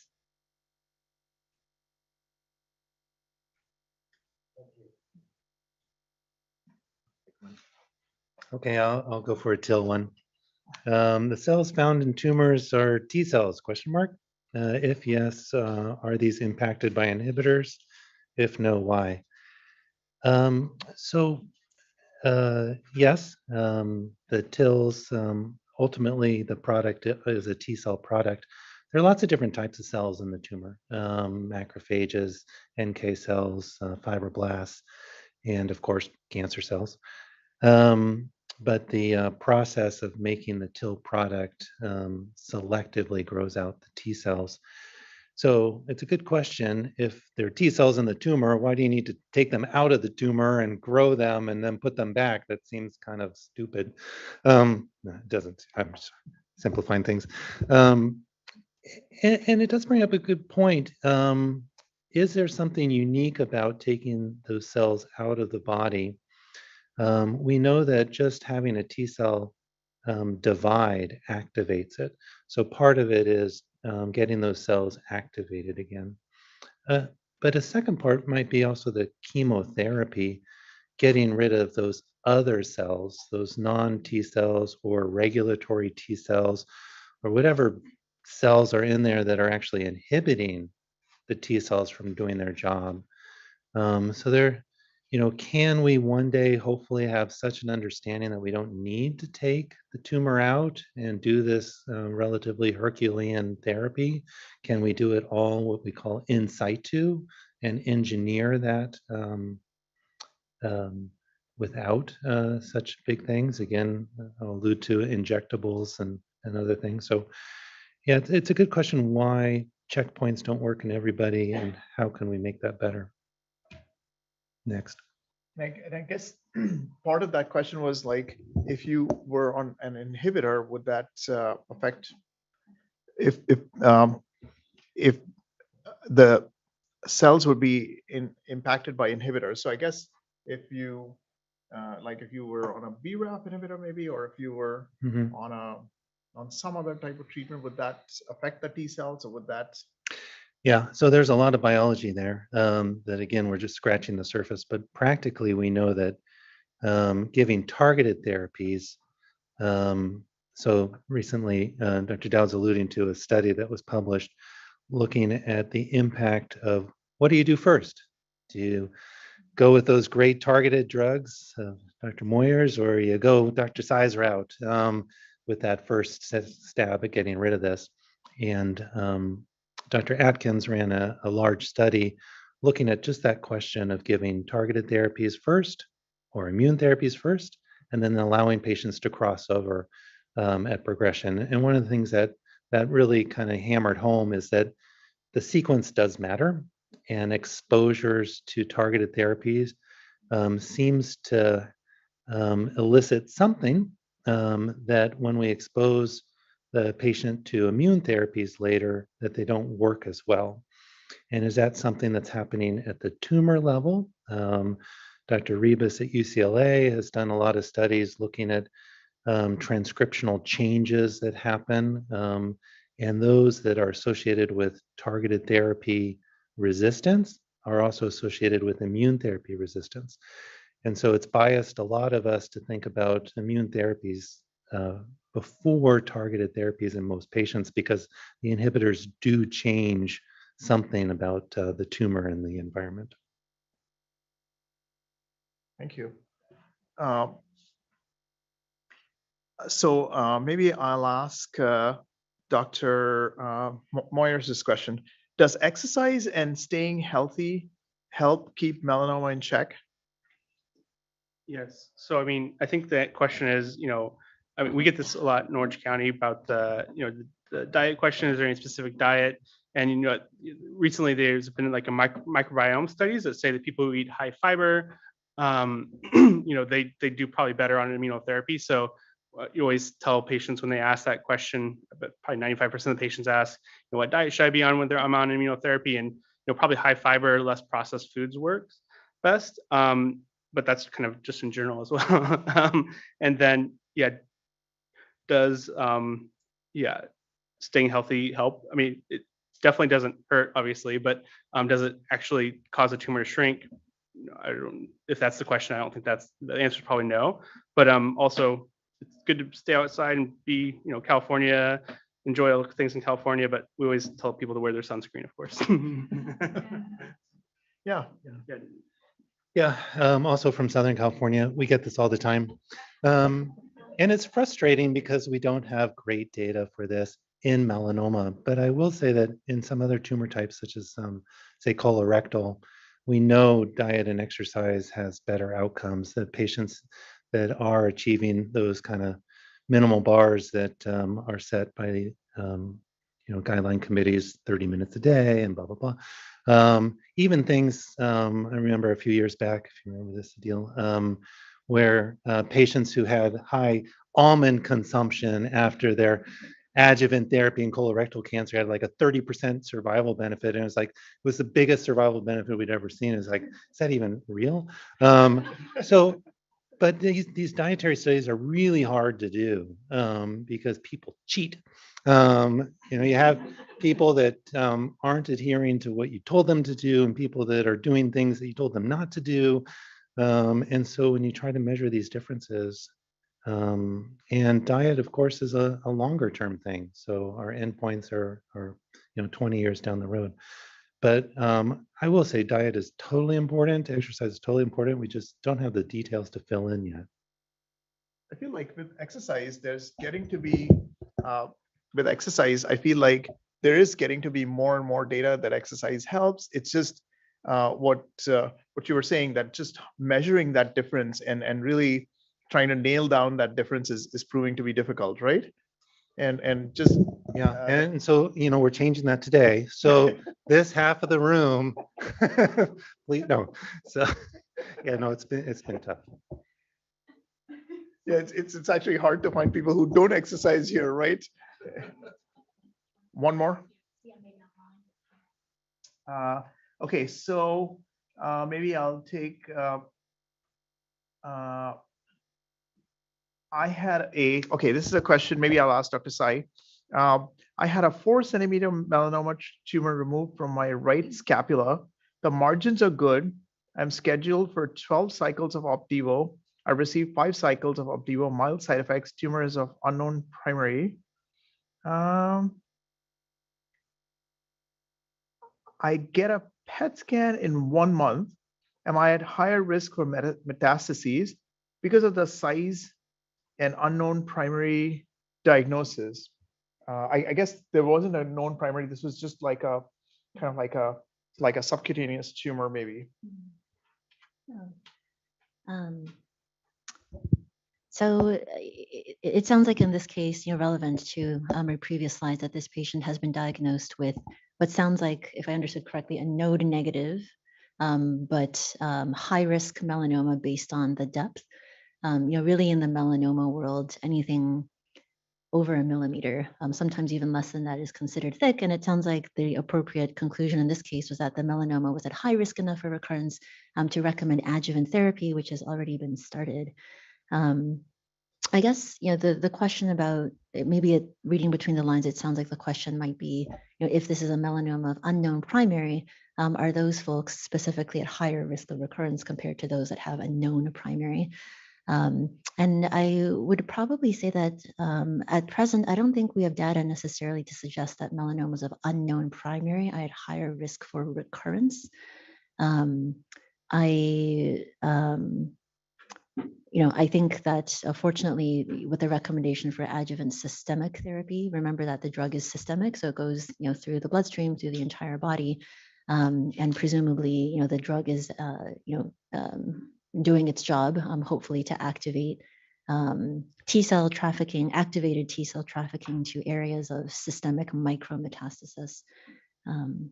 But sounds like all the right things are being done, including close surveillance with an upcoming PET-CT scan to make sure that there is indeed nothing coming back. Great, thank you. Do we have time for more questions, or should we? We should probably continue. Probably continue. Okay, sure. Right. So maybe I'll ask Dr. Tran to come up here. She's going to talk to us about surgery for melanoma, sentinel lymph node biopsy discussion.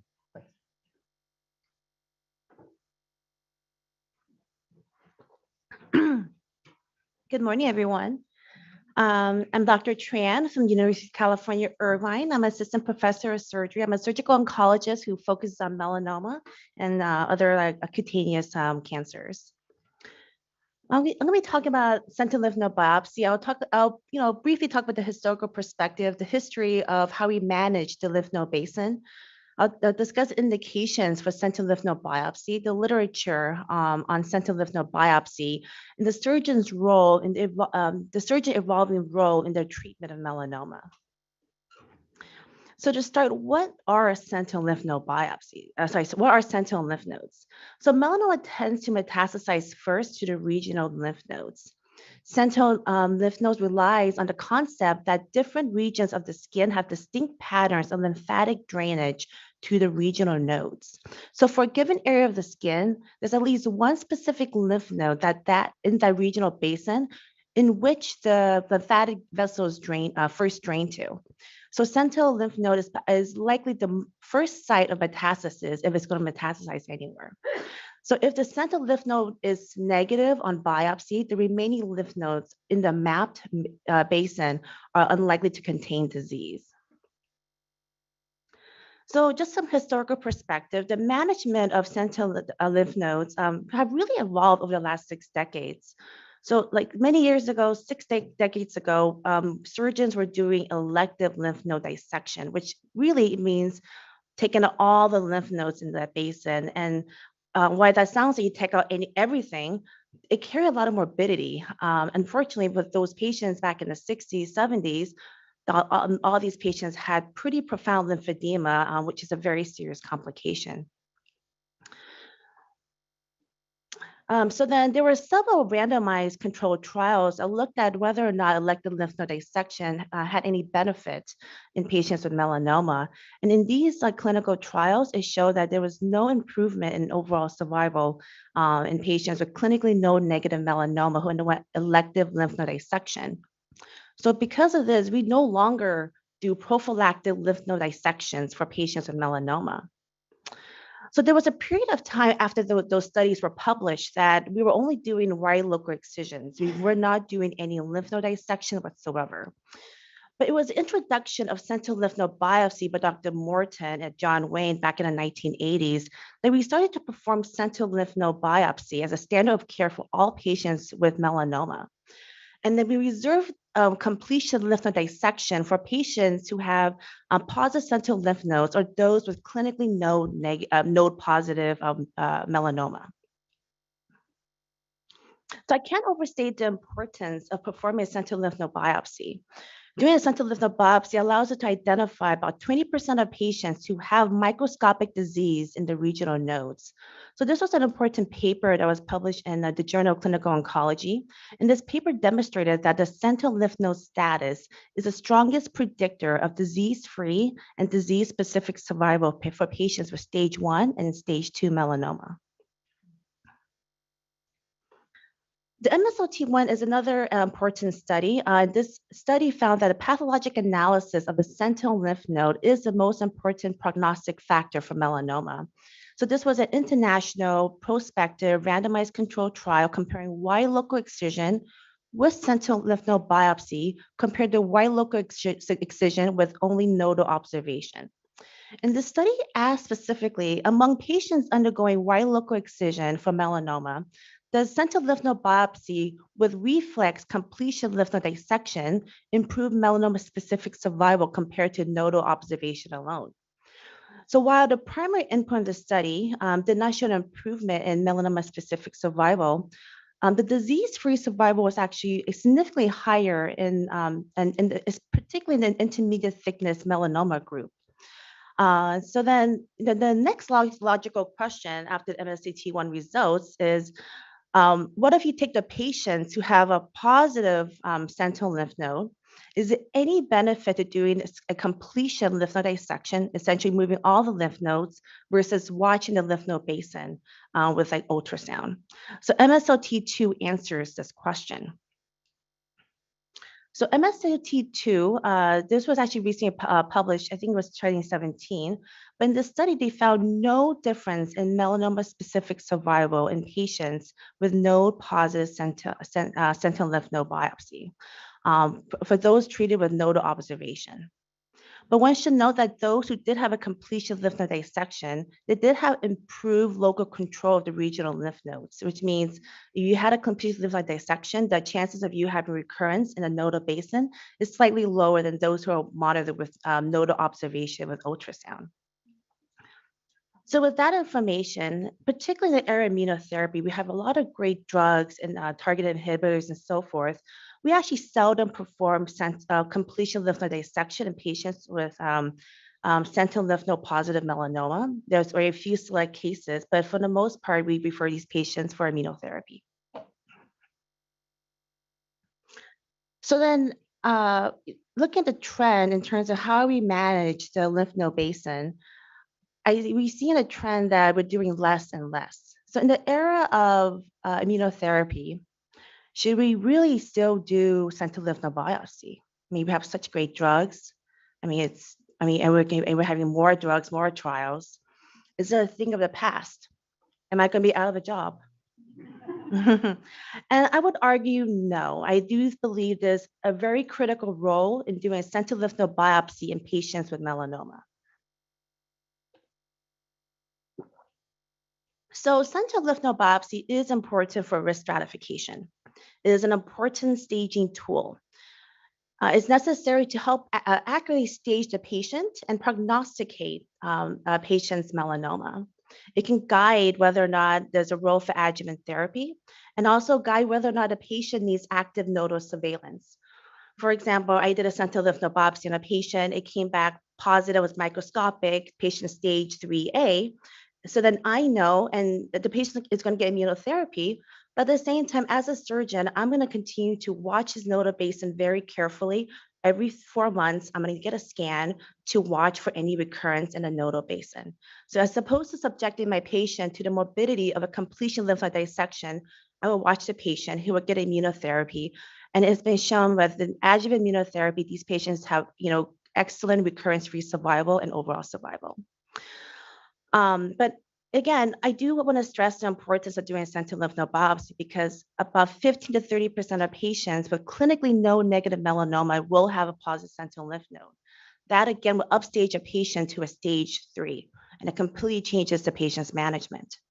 And I do believe that failure to identify positive lymph nodes has pretty profound clinical consequences, particularly decreased survival in those with nodal recurrence.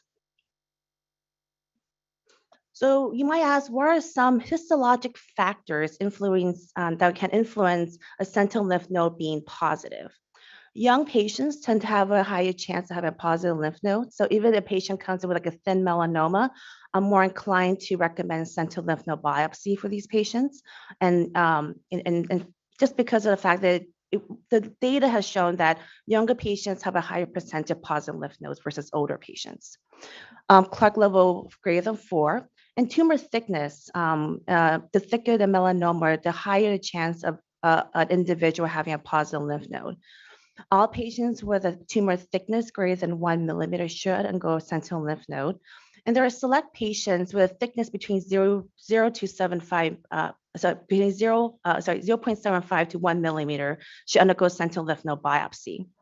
And I say this because, you would think that anything less than 1 millimeter is by definition thin melanoma. But for these patients greater than 0.75 millimeter, they have a fairly reasonable chance of having a sentinel lymph node by metastasis. In this figure that was published in 2013, for those patients, they have 8.4% of having a positive sentinel lymph node. And when they have a positive sentinel lymph node, they actually do much worse. And other histologic factors include ulceration and mitosis. So I want to just briefly go over what do I do as a surgeon when I plan to do a sentinel lymph node biopsy. So before surgery, I've already scheduled a patient to undergo a preoperative lymphoscintigraphy. This is basically injection of radiocolloid tracer around the melanoma site. And this allows me to map the lymphatic drainage and identify the sentinel lymph nodes. So in this example, this is one of my patients who has a right ear melanoma. The radiocolloid was injected, and you can see that a radiologist marked the 3 sentinel lymph nodes that I need to excise at the time of surgery. Sometimes the lymphatic drainage, it can be pretty straightforward for some sites. If you have a melanoma of the arm, it usually goes to the axilla. So you know that your lymph nodes would be in the axilla that I will have to excise. For those who have melanoma of the extremity, the sentinel lymph nodes tend to drain to either the popliteal region or the groin. Where it gets kind of tricky is if you have a melanoma on the trunk, whether it's the back or the abdominal wall or chest, it can map anywhere. It can map to one axilla. It can map to both axilla. It can map even to the axilla and the groin. So the imaging before surgery is very important because it guides me. It allows me to know where should I do my sentinel lymph node biopsy, and it could be just one site, it can be 2 sites, it could be 4 sites, and sometimes surgery can be longer for that reason because of where the lymph nodes are mapped prior to the surgery. So I do dual tracer. I do sentinel lymph node biopsy. So on top of the radio colloid tracer that's injected prior to surgery, I actually inject lymphozyr, which is a type of blue dye, around the melanoma. And then I identify the melanoma not only by using the radiocolloid to identify what's hot, that's what it's called, versus in something blue. And you can see in this example, blue dye is being injected around the melanoma. I use a gamma probe. I place the gamma probe right on top of where the sentinel lymph node is, and it gives me a signal. The hotter the signal, the more likely that's the site where the sentinel lymph node is. I make an incision, and I find that blue lymph node that's hot. And I confirm that lymph node is hot using this gamma probe. You can see I take the specimen out. I put the lymph node outside on the operative table, and I check the signal, and this signal is 2,645. And I keep looking for those sentinel lymph nodes until there's no high signal left in the nodal basin. So then I get a lot of questions about DecisionDx. This is a tool that was developed to assess the risk of positive sentinel lymph node and recurrence independent from the traditional histologic factors. The gene expression levels are determined using a proprietary gene expression profile test, looking at the expression of 31 genes. And they use this predictive algorithm model to determine whether the genetic profile of a particular tumor is more strongly associated with either a low risk, which is class 1, or a high risk, which is a class 2. And included in this model are your standard factors such as age and histologic factors such as ulceration, mitosis, and so forth. And these are essentially 31 genes that are looked at using the DecisionDx melanoma gene signature test. So let me give you a couple examples of some I have sent to give you some sense of what it looks like, and then I'll talk about how and if I use this tool. So this patient has a 0.6 millimeter thickness chest melanoma, so essentially stage T1A. This patient is a little bit, he's 63. The primary site is on the chest, and there's no mitosis. So based on this, if you look on the left, it says the risk of recurrence is fairly low, it's class 1A. And then on the right, the likelihood of positive sentinel lymph node is about 2.6%, so quite low. Then you have this other patient with a 2.5 millimeter thickness scalp melanoma. This patient is actually quite, I think 98. And again, it's on the scalp. And this patient has a higher risk, is a class 2B, slightly higher risk of recurrence. And the likelihood of having a positive sentinel lymph node is 9.5. So interestingly, as you remember from the previous example, this patient is a class 2B and 2.5 millimeter thickness. This next patient has a thicker melanoma, it's 3.5 millimeter thickness. This patient is a class 1A with a likelihood of having a positive sentinel lymph node of 7.1%. In this last example, 1.8 millimeter thickness melanoma, patient 77, his risk of recurrence is, he's a class 1B, and his likelihood of having a positive sentinel lymph node is 8.3%. So right now, this is still not routinely used by all physicians. And right now, there's currently a multi-institutional registry trial that's ongoing. And to determine whether or not using this tool can aid decisions regarding the appropriateness of sentinel lymph node biopsy. And the trial is called DECIDE. And the primary outcome is the association between the 31 GEP test results with surgical decision-making in patients with T1 or T2 melanoma who are eligible for sentinel lymph node biopsy. But again, this is still not routinely used in clinical practice. I request for it because I think when I sit down and I have a lengthy conversation with my patients, I still rely on the NCCN and to treat my patients. I don't deviate from the NCCN. The NCCN is evidence-based versus this is still a very new tool. But I do use it because it can be helpful to inform patients about their risk. But it doesn't necessarily change my management. I would still, if a patient comes with a thick melanoma, I would still do a sentinel lymph node biopsy because that's the recommendation by our cancer guidelines.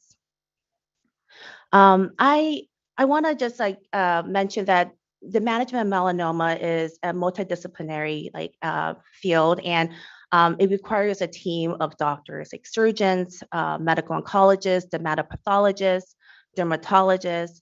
And even for me as a surgeon in particular, I work very closely with plastic surgeons to do oncologic reconstruction for melanoma. So this is an example of a patient of mine who has a scalp melanoma. I did a wide local excision to ensure we have negative margins, and I work closely with a plastic surgeon. This is a case I did with one of our cranial plastic surgeons, Dr. Miles Pfaff, and we did immediate rotation of flap at the same time, and the patient healed very well. Another example, this patient had melanoma in a very deep, very aggressive melanoma in the orbital rim. We had to excise to have achieve negative margins. And as you can see on the right, we did immediate reconstruction. The patient healed very nicely as well. And this is a very young patient of mine. She's like 39, I think. She had also a very, very invasive melanoma that had to do a wide local excision of the ear. We did an immediate skin graft, and she actually healed very nicely. You can barely see the scar. So this is my contact. I'm happy to answer questions at the end, or you're welcome to email me if you have questions.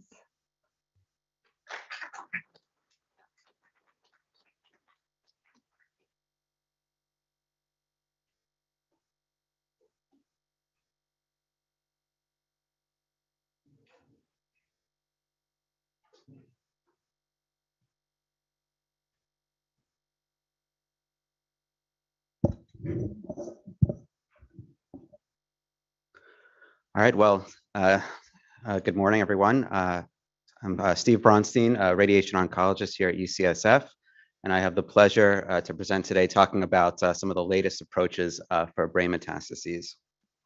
In the next 20 minutes, I'll talk about, at a very high level, the biology of brain metastases for melanoma.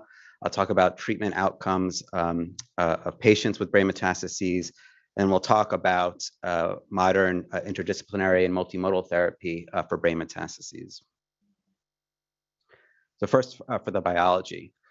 The biology of the metastatic state in general is very interesting. At a very high level, we understand that tumors of different origins, say lung tumors versus kidney tumors, prostate tumors, and of course, cutaneous tumors as melanoma, they have a different propensity to go to different locations in the body. And so a prostate cancer, for example, that likes to go to bone is different than, say, a melanoma that has this great propensity to go to lymph nodes, liver, lungs, and of course, brain. And as we'll see, part of that has to do with some of the intrinsic properties of the tumor, but also properties that are coming, what we say, extrinsically or epigenetically. But for a tumor to migrate from a primary site to a distant site, essentially all tumors go through this progression. And when they become metastatic, not all tumors become metastatic, but the key steps include evolving in such a way, usually genetically driven through mutations, to locally invade whatever space they reside in this case, cutaneous areas, invade and then enter blood vessels through intravasation. Once they enter the blood vessels, then they can enter the circulatory system, in some cases through lymph channels as well, and then arrive at their distant site, say within the brain, the blood vessels in the brain, and then extravasate, move through those blood vessels into the local area, and then ultimately take up residence and colonize. And if that seems very complicated, in fact, it is very complicated biologically, which is why it doesn't happen with such great frequency for many tumor types. And so we talk about this concept that the process of metastases has to do with both the properties of the tumor cells themselves, but also the larger environment. This concept of the seed being the tumor cells in the soil, the larger environment. So I mentioned that there's gene mutations that can occur within a tumor shown in the center there. And then those mutations can incur the ability to locally invade and leave that area. But it's not limited to just what's happening within the tumor cell. There's other factors as well. There's environmental factors, epigenetic factors. It has to do with your age, stress hormones, other hormones, and also signals that are coming from your immune system, signals that are coming from your microbiome. So when we're talking before about diet and exercise, all of that can potentially influence this metastatic state, although we don't quite understand it well. And so ultimately, it's not just about the tumor cells, it's also about the location where they are headed, in this case, the head, the brain. So if we look at different tumor types, I'll bring your attention to melanoma here. The actual incidence of brain metastases in melanoma for all presentations is relatively modest, about 10%. But if you look at patients with metastatic disease, patients who have disease that has moved on to lymph nodes and beyond, it's about 50%. And that's why I'm talking today, because it is a significant finding and an issue within patients with melanoma. And why is it? What is it about melanoma? Well, again, at a very high level, what we understand in terms of the biology is that these metastatic melanocytes, they actually possess the capability to secrete these proteinases, these molecules that are able to digest their local environment, their local attachments to promote their migration. Once they migrate to the brain, they're able to enact programs to provide what we call neoangiogenesis, to actually cultivate blood vessel development within the brain. And that's actually helped through signaling from the local brain tissue, the astrocytes, and that promotes their growth because they need nutrition, a mechanism to be able to sustain themselves once they find a new environment. And then some of the signaling pathways that have already been discussed, AKT, PI3K, and BRAF signaling, can actually selectively promote growth within the central nervous system. And this is all intrinsic to melanoma. So going from that high level view, we'll talk about in practicum, how do we address this in the clinic? And again, as a radiation oncologist, I work closely with my colleagues in surgery and medical oncology for optimal interdisciplinary management. So what does the presentation look like? Well, the presentation can be actually highly varied. And so you can have folks, these are images, MRI images of brains, what we call the axial section, sort of looking from the bottom up or top down. So you see the two hemispheres of the brain in 3 different patients or 3 different presentations. So some patients may present with a single lesion. You can see that on the left, that's sitting there in the brain. It's just a single round lesion, which represents actually several thousands or millions of metastatic cells, but in a single location. In the middle, you can see patients who might have multiple lesions, so multiple metastases, one that you can see on the bottom, one that you can see towards the center, and others that are very small, but present. And then all the way on the right is what we would call the more fulminant or leptomeningeal presentation. And you don't see necessarily discrete round nodules there, but what's actually represented is the covering of the various surfaces of the brain, in this case, the cerebellum in the middle, with tumor cells. It's sort of caking of tumor cells. And that can be very serious in terms of the symptoms and the prognosis.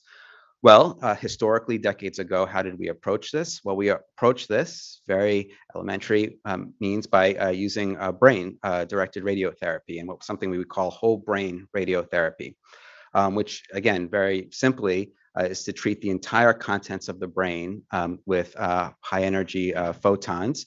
And this just shows essentially the aperture of the machine that delivers that radiation. You'd have a beam coming from the left side, a beam coming from the right side. You block out the structures of the face, and you'd be able to treat the entire contents of the brain. It's effective at treating tumor cells, but as you saw from before, in some patients who present maybe with a single lesion, it seems to be a little bit of an over treatment. And the problem, of course, is it comes with a fair amount of toxicity. Having a brain-directed radiation therapy, especially very large volumes of brain tissue, can cause changes, scarring that can lead to cognitive impairment, decreased quality of life. Also, if it's given concurrently with systemic therapies, because it's not just about the brain that we need to focus on, it's the entire body, that it is very challenging. And so in the subsequent decades, we've been able to refine our approach, especially from a radiation perspective, with development of better technologies, and be able to do things such as stereotactic radiosurgery, which is just focally treat the metastases as we're able to visualize them on MRI imaging. And it's a very effective means to be able to treat these individual lesions. And it can be done multiple times over the course of a patient's care. And the nice thing is that it spares treatment of uninvolved brain tissue, so spares toxicity. But again, one size doesn't fit all. And so for managing patients with brain metastases, we are, again, using combinations of surgery, focal radiation, systemic therapy. I'll talk about that a little bit more in a moment, as well as in some cases, comprehensive radiation, which is appropriate. So why is it such a problem, brain metastases in these patients with metastatic melanoma? Well, the melanoma cells are very able to migrate into the brain, use that capacity to invade through the blood vessels to get into the brain substance. But actually, chemotherapy, at least traditional chemotherapies, are relatively impermeant or impenetrant to brain tissue, because we were designed, in a sense, with this blood-brain barrier, this dense connective tissue network that's made by combinations of the vasculature and the coverings of the vasculature in the brain. So we walk around with this blood-brain barrier, which is a very tight mesh network that actually keeps out toxins, microbes, and other pesky things that we encounter as we walk and forage and spelunk through this planet. And that's great in life because it keeps us healthy and keeps us from getting critical infections and subject to toxicity. However, it also can keep out meaningful therapeutics from the brain. And whereas tumor cells are able to avert this, most of the traditional chemotherapies were not able to effectively collect and enter into brain tissue in a meaningful degree to fight those tumor cells. So sometimes we talk about the brain and spine, which is also covered from this as a sanctuary site for metastases. So whereas these chemotherapies work for metastases that occur in the lung or the liver, they don't work as well in the brain. So just to pivot a little bit, I didn't say much about surgery, but surgery does have a role in the treatment of brain metastases, especially for those that are larger, causing symptoms. Having a surgery done can immediately remove the tumor and decompress and help with symptoms. There are some risks, of course, associated with surgery, even in the hands of the best surgeons, and especially in areas that we consider eloquent or very sensitive. So areas that, for example, control motor function, and overaggressive surgery can leave a patient with a deficit. The other issue is that the instrumentation from surgery can create the potential for some local residual tumor cells being present and recur in the absence of additional therapy. So even for patients who undergo surgery, at least historically, for the vast majority of them, we will do some additional or adjuvant radiation after the surgery to help address any potential microscopic seeding that can happen with surgery. The nice thing about that is it can be done very focally, as you can see here. So we really just have to treat the immediate surgical area. And that can improve what we call the freedom from local recurrence, or improve the control in that area so that tumor doesn't come back. But as you can see from the curves, it's not perfect. Again, the challenge from surgery, I show what I think is a very beautiful diagram of advanced MR-based imaging, showing these highly connective pathways, these tracks that occur between different functional regions of the brain. Some of them are more sensitive or eloquent than others, and any type of surgical disruption of that can lead to significant deficits. So in fact, the surgeons in this day and age do what we would call mapping and sometimes awake-based craniotomies, where they're actually functionally being very much aware of these tracks to avoid them when they're doing their surgeries currently. With radiation, we can access any part of the brain, and we can do it relatively safely. And I show by way of extreme treatment of a brainstem metastasis, you can see here. So brainstem being a very critical and eloquent part of the brain, we can functionally, focally treat this with stereotactic radiosurgery and almost immediately, in many cases, see reduction of the lesion and over time dissipation. So that's an advantage of radiation. Now, radiation and this focal radiation is an answer to every situation. There are some patients who present with more widespread burden of intracranial disease where we just don't have the technical ability necessarily to treat all of those lesions. And so sometimes we do need to reach for that more comprehensive whole brain radiation plan. But we do have, with some recent advances in our studies of different functional territories of the brain, we can identify some areas of the brain that perhaps more eloquent importance, and then effectively avoid treating them, provided they don't have evidence of disease in that area, using modern radiation techniques. So, for example, avoiding the hippocampus, which is a basal structure in the brain responsible, as we understand it, for a fair amount of short-term memory. And so there's techniques that we can use to avoid some of these eloquent areas. Other studies have been done where not only do we do that type of technique, but there's medications, neuroprotective agents, such as memantine, historically used to treat Alzheimer's disease, that we can do in combination and actually reduce significantly the toxicity of this treatment while maintaining the efficacy of treating patients who have a high burden of disease in the brain. So that's an example, I would say, of de-intensification. But what about on that extreme end, those patients with leptomeningeal disease? Again, you see here a patient without discrete nodules, but you can maybe appreciate that with, in these images, you can see these white streaks, again, of these little tumor cells that are filling all of the spaces, the sulci of the brain, and they're also present in the spine. It's a pretty fulminant presentation of disease. The brain and spine are connected. There's recent studies that have been done using more comprehensive radiation, actually treating the entire brain and the entire spine, that have actually showed some benefit in a variety of patients that have this type of fulminant leptomeningeal disease presentations. Now, this is data that was done specifically for patients with breast and lung, but now this is primaries, but now this is being performed in a larger trial for patients that include metastatic melanoma.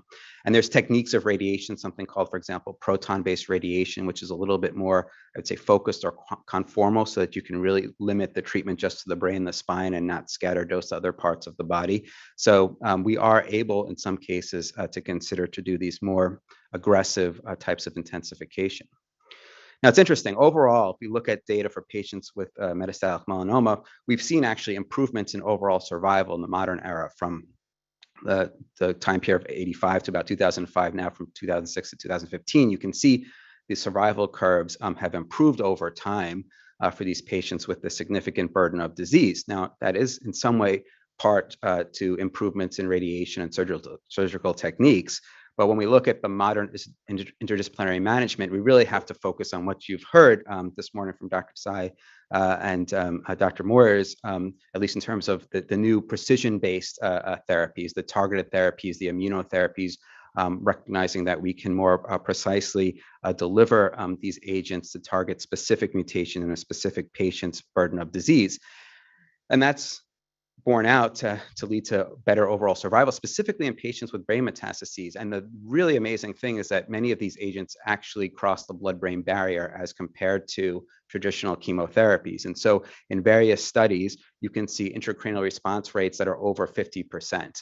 And so that's really exciting and encouraging for our community.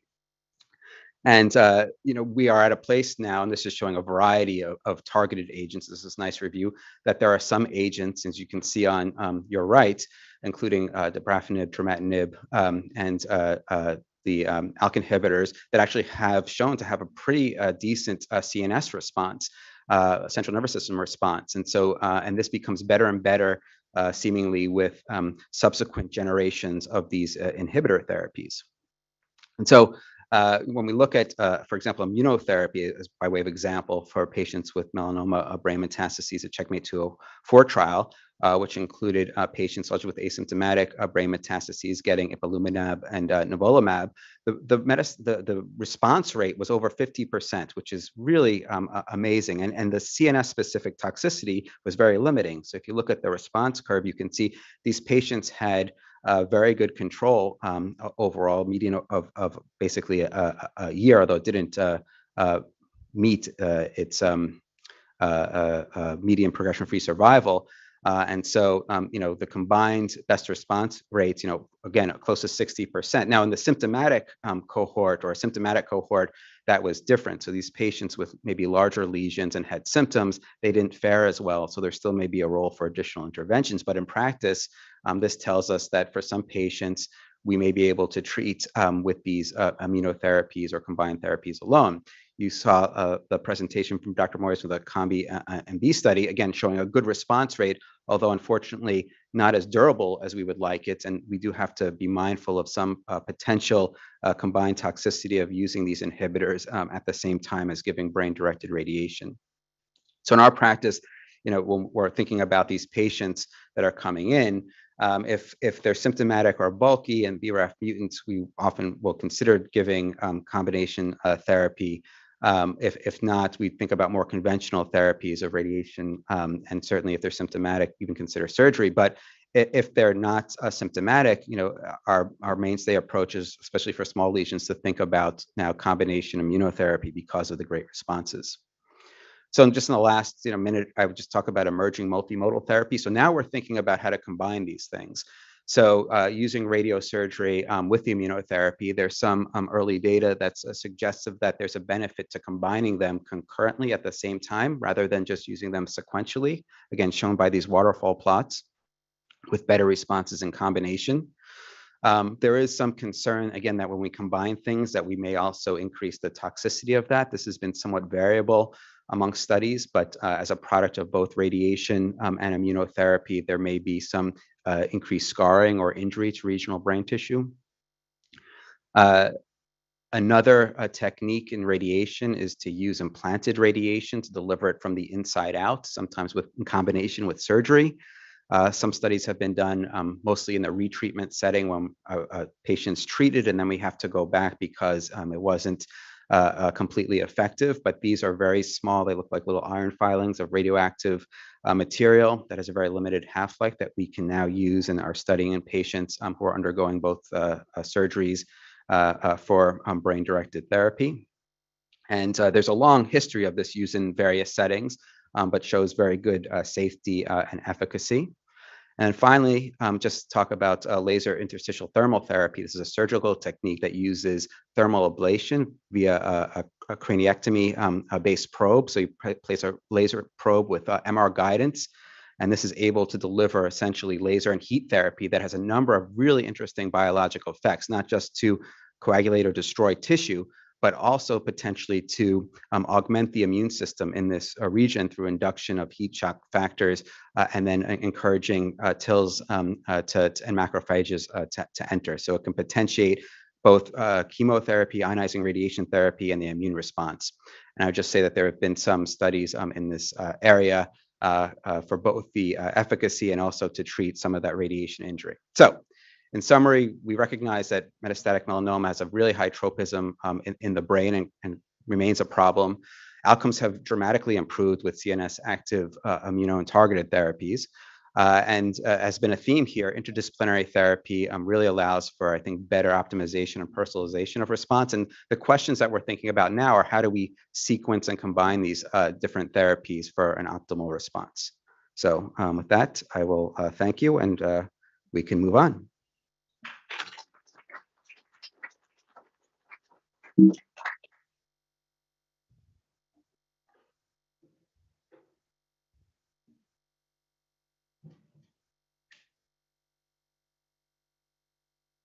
So I believe I'm next.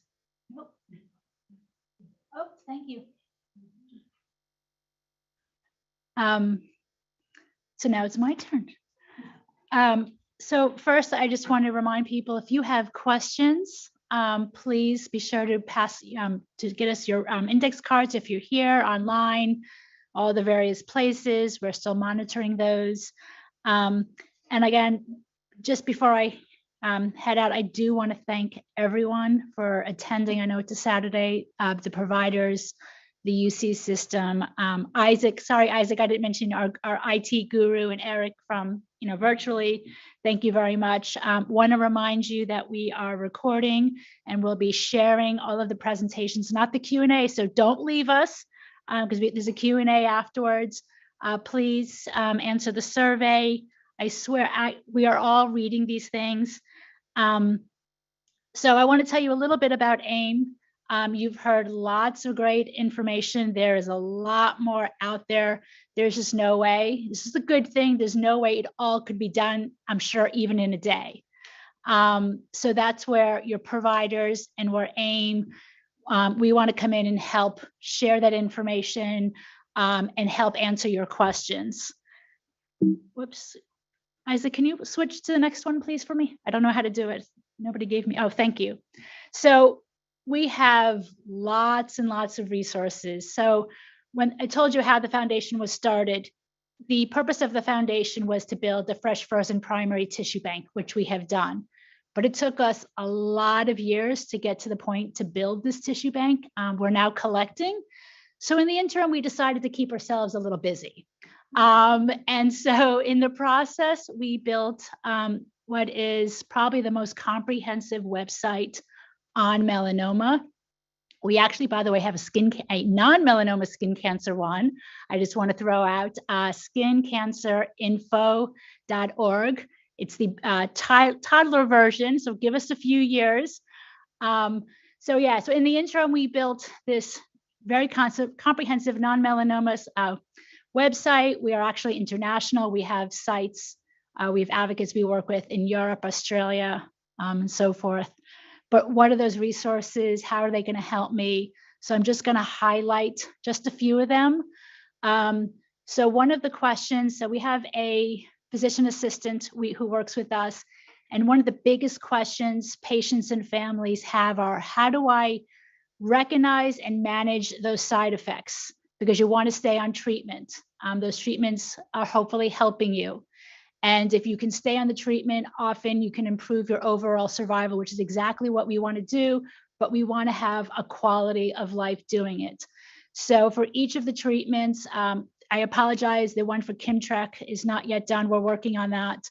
But it's to help you recognize and manage them along with of course, your healthcare team so that you can remain on treatment. So you can find those on the website. I mentioned our PA, that is Melissa Wilson. She's actually a melanoma lead at one of the academic centers here in the US. She is a service that we offer at no charge. You can email her with your general melanoma questions. We get a lot of questions about side effect management. You heard about clinical trials. That's another thing. What do I do once I fail my conventional treatments? What next? She is there for you. She has a webinar series, which is which a little further down, but she has a webinar series. We actually have one coming up later this month about vaccines. I don't think we even got to vaccines. That's now stuff that's being explored. We're so used to hearing about vaccines with COVID. Well, there's stuff happening in melanoma as well. Again, clinical trial matching service. Why do we have it? Because patients are looking about trials. If you're not on one now, you want to know maybe what your next options are down the road. So we have that. We have a video library of all of these past symposiums. We run 10 a year at the throughout the US. And so we record them all the presentations, and we store those. I mentioned the webinars, lots of webinars Melissa does. It's called From the Clinic to the Living Room. She brings in a guest host. So the one on vaccines, for example, is with Dr. Hamid. And so then we're going to have others down the road. But again, it's all in our library. Podcasts.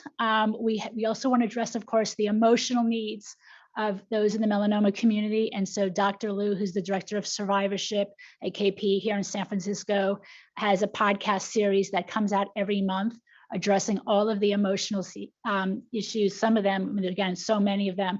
It's not just taking care of the body, but also the mind as well. So we've had topics about how to be a parent and trying to have a discussion with your children about cancer if you've been diagnosed. Lots and lots of different issues. Survivor stories, again, it's about taking care of us emotionally and hearing from other patients and caregivers and what they have experiencing. We have that.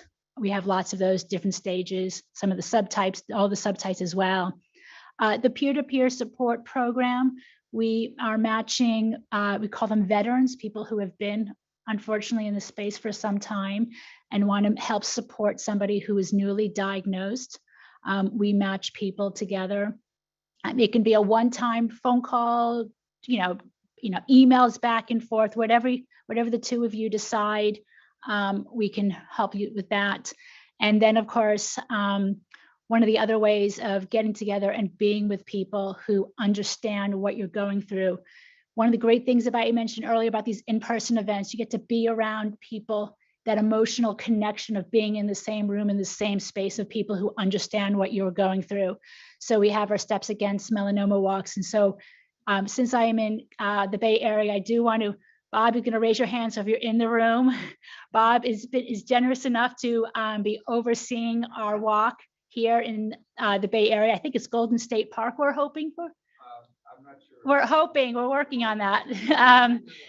But we're going to be having that in September. If you're, I know we have Southern California online as well. We're going to be doing one in the LA area as well. But we have to hold these all throughout the US.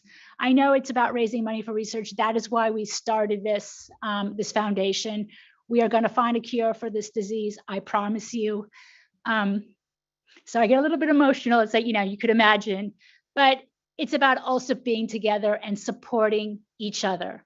And so you don't have to raise money to be a part of that walk.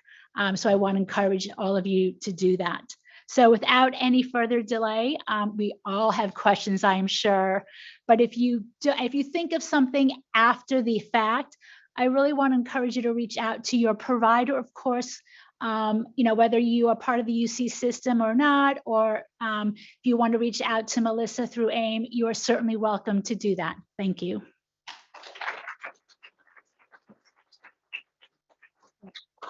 Who would like to be the moderator for the Q&A? I already have a couple of questions. Sorry, Adil.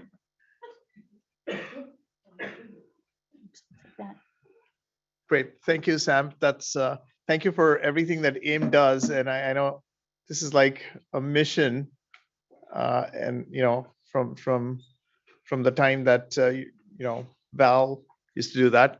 But one of the questions, because adjuvant therapy is standard of care, do I need to request neoadjuvant therapy? And is neoadjuvant therapy currently available in most cancer clinics? So maybe I'll ask Dr. Sai to answer that question. Sure.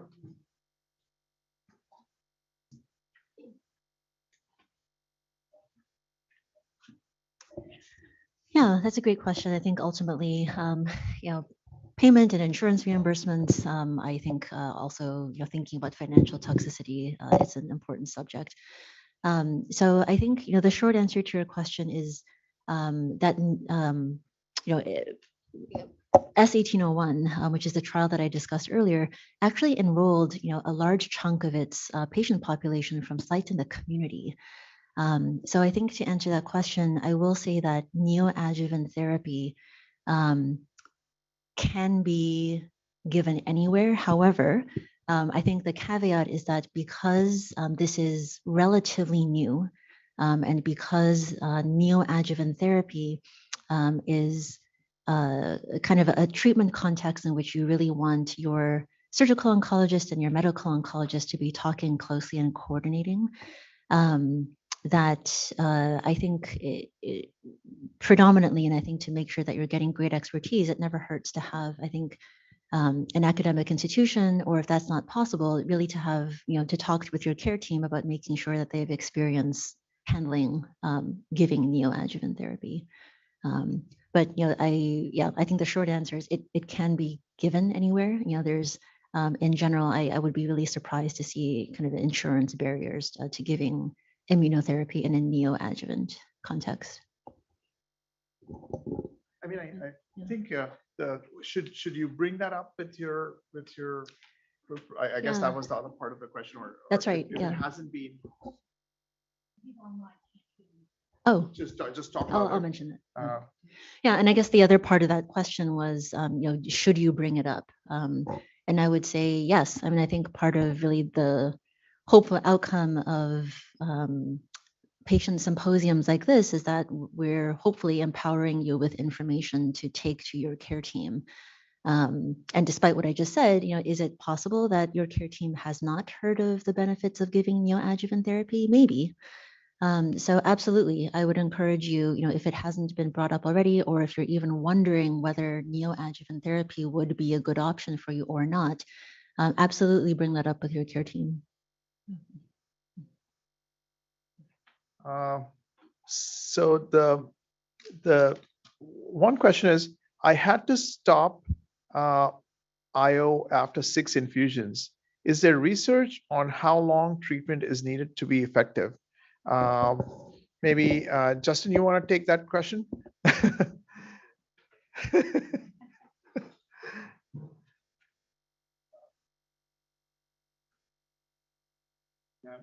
I'm sure Adil can answer me better than me, but I think we know that patients who have had just even one dose of immunotherapy can sometimes have these responses that their tumors shrink and go away for life. So it's hard to predict, but we know that just having one of these or a couple of these doses, the T cells that are being activated can be in your body for months or years afterwards.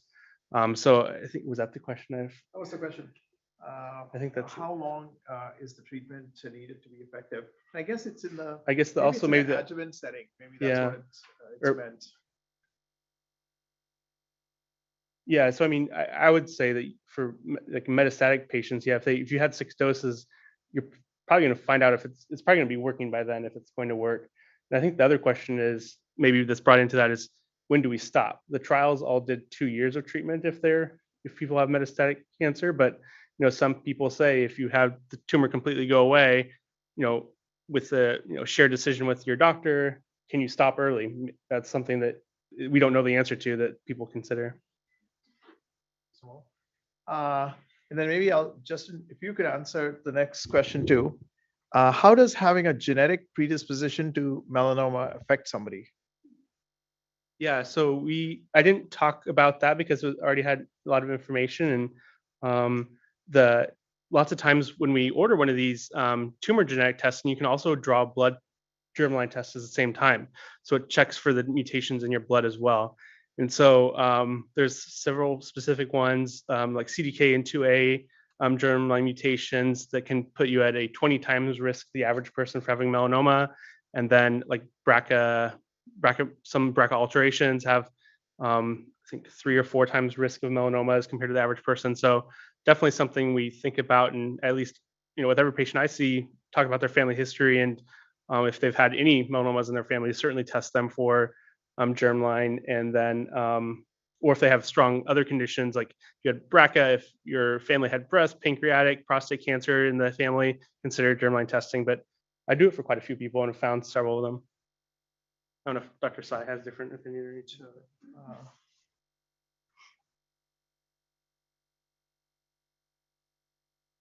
So maybe I'll ask Dr. Sai this question. Many of us, even with NED status, still worry about recurrence. Is there a point in time when the chances of recurrence are so small that there's really no need to worry? For stage 3 and for stage 4, I realize it depends, but in general. That's like the $1 million question. Yeah, it's kind of funny. I mean, even if I tell someone not to worry, they're going to worry anyway, which is, well-founded, and I think just a reality of living with cancer, right? I think, and kind of taking a page from, society guidelines, for example, the NCCN, I think that in general, kind of this traditional yardstick, if you will, that's been held out is 5 years after kind of the last treatment given. I think typically is when people start thinking about de-escalating or even stopping the surveillance plan. And I do think that there's past epidemiologic literature to suggest that highest risk of recurrence is probably within those first 5 years. I will say that a lot of those guidelines, to stop surveillance or rejigger surveillance plans after 5 years, it's kind of old data, right? I mean, I think these were guidelines that were given before the advent of many of these newer therapies, such as immunotherapy, that we've already discussed. So I think it's really kind of tailored, I think, to the patient and where you've had metastases, also the disease course. For example, it may have been 5 years, since someone's been diagnosed, but what if they've had additional, metastases pop up during that time? As a medical oncologist, I think that would certainly influence the way that I think about surveillance, how often and whether to continue surveillance for that patient. And I will also add that I think there's probably some provider variability, I think, in how we surveil our patients. Again, kind of based on our interpretation of the data and also based on the individual patient, as I mentioned earlier, in that disease course. So not a straightforward answer, unfortunately, and I think probably interested to hear from others. At the end of the day, I will say, I think 5 years is a guideline, and there are certain areas where we do exceed that guideline based on what we know of someone's disease course. Great. I totally agree that I think 5 years seems to be reasonable, but for some patients that's going to be too short. And I think as time goes by, I think we maybe are prolonging that, or at least I feel like in my practice I'm prolonging that to depending on how inconvenient it is, how much hassle it is, and how much side effects and how much somebody is willing to go through, right? Yeah, it's tough. I mean, it doesn't seem to be exactly clear. Right. Or even if you think that someone can reasonably maybe discontinue after 5 years, like how, what data do we have? How do we kind of explain to someone who is still quite anxious about the possibility of disease recurrence that, a certain set of numbers may apply to a larger population, but not specifically to that person. So I think challenging, right? So challenging, definitely challenging. Okay, so this maybe I'll have Dr. Chow take this question. What's the latest on melanoma vaccines? What is? Can you give us like a brief 2-second answer to?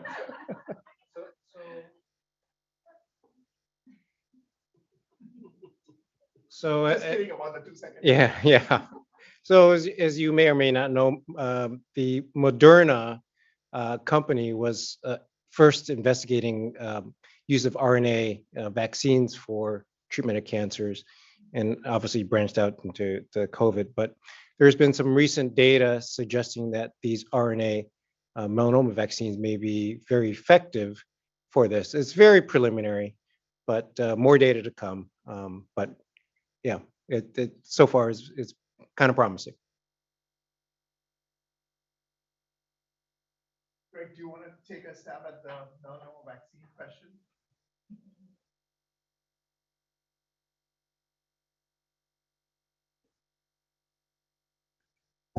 Sure. Yeah.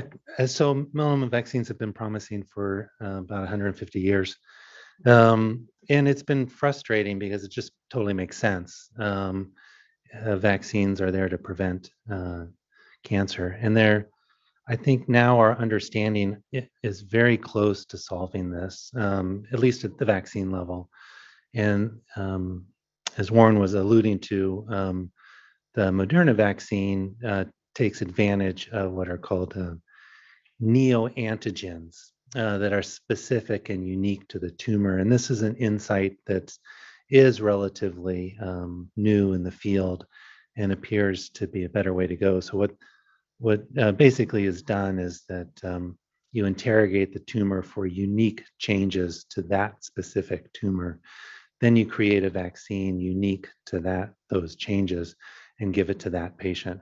So in the old days, we were doing things, mushing up cancer cells and injecting them back into people, dead, of course. Not the people, but the cells were dead. Various things that didn't quite raise the bar. But I'm really hopeful that this technology is going to, maybe Moderna, maybe somebody else, but I think they're onto something. So maybe since you're there, Greg, maybe I'll have you ask you a second question, which is, if you put on your hat for, future hat and think of what we might expect in 2023, like anything that you're looking out for, approvals, new trials, new advances, new treatments. Yeah. Yeah, sure. So looking into the future, what should we invest in? So looking into the future, what kind of promising things out there that could really change the field? And so I think, I presented cells, and that's going to come online. And there are various aspects of that that probably will be helpful. But again, in the current technology, it has to improve to really be generalizable and get to more people. And maybe it's things like tebentafusp. As soon as we get that website up and going there, Sam, they can learn about tebentafusp. So that's an area. The next one I'm looking more hopeful is actually better diagnostics. And so the ability to gain information easily rather than just take a sample once. And while Dr. Moyer showed amazing information, that's a snapshot. And so hopefully we'll be able to have soon the ability to watch dynamic changes in a patient and dynamic how the tumors are responding to treatments, and not waiting for a CT scan, not waiting 5 years arbitrarily stopping scans, but being able to measure potentially residual disease in the blood. All these kind of diagnostics are going to be really exciting. Ultimately, I think what we'd all like to have is just no more melanoma, and that's an area I think just has been totally lacking, and that's prevention, because it would be great not to do this on a Saturday and talk about therapies and stuff, but just go out and enjoy life. And so getting rid of just those early changes that lead to melanoma, understanding those risk factors better and getting rid of it, I hope will also come online. Great. Very, very nice answer. It's almost like you'd been preparing for that or something. Maybe somebody slipped that Been question to you. thinking about it for 30 years. Yeah. Just a brief amount of time. So Justin, you want to take a shot at that question? What are you looking forward to? Yeah, I agree with Dr. Daniels saying that the immunotherapy is probably going to be the biggest thing for melanomas, but some of the other things that are going on in other cancers that could go on to melanomas are some of these things called antibody-directed cytotoxic therapies, or ADCs, and what they do is they kind of have a payload, which could be either chemotherapy, could maybe even be immunotherapy in the future, to a specific target. And so it's kind of supposed to be like a smart bomb, to the cancer to try to prevent some of the toxicities other ways. And then kind of going off the what Dr. Daniel was saying as well is that I think one of the biggest things would be not only having these TILs that have to require several weeks to become effective or to be processed, but having off-the-shelf things. So you just take a patient that needs a treatment, have their product already ready for them, that can be given to any patient, which we have in lymphomas and leukemias, et cetera. That would kind of be the ultimate goal, is to have this treatment that works for everybody, and you don't have to process, and you don't have that potential for failure of the processing. So I think those are kind of the things I would think about. Dr. Sai, if you want to, so what are you looking forward to, except, aside from more sleep and more rest and things like that in 2023? I know, I think in modern life, all of us could benefit from that.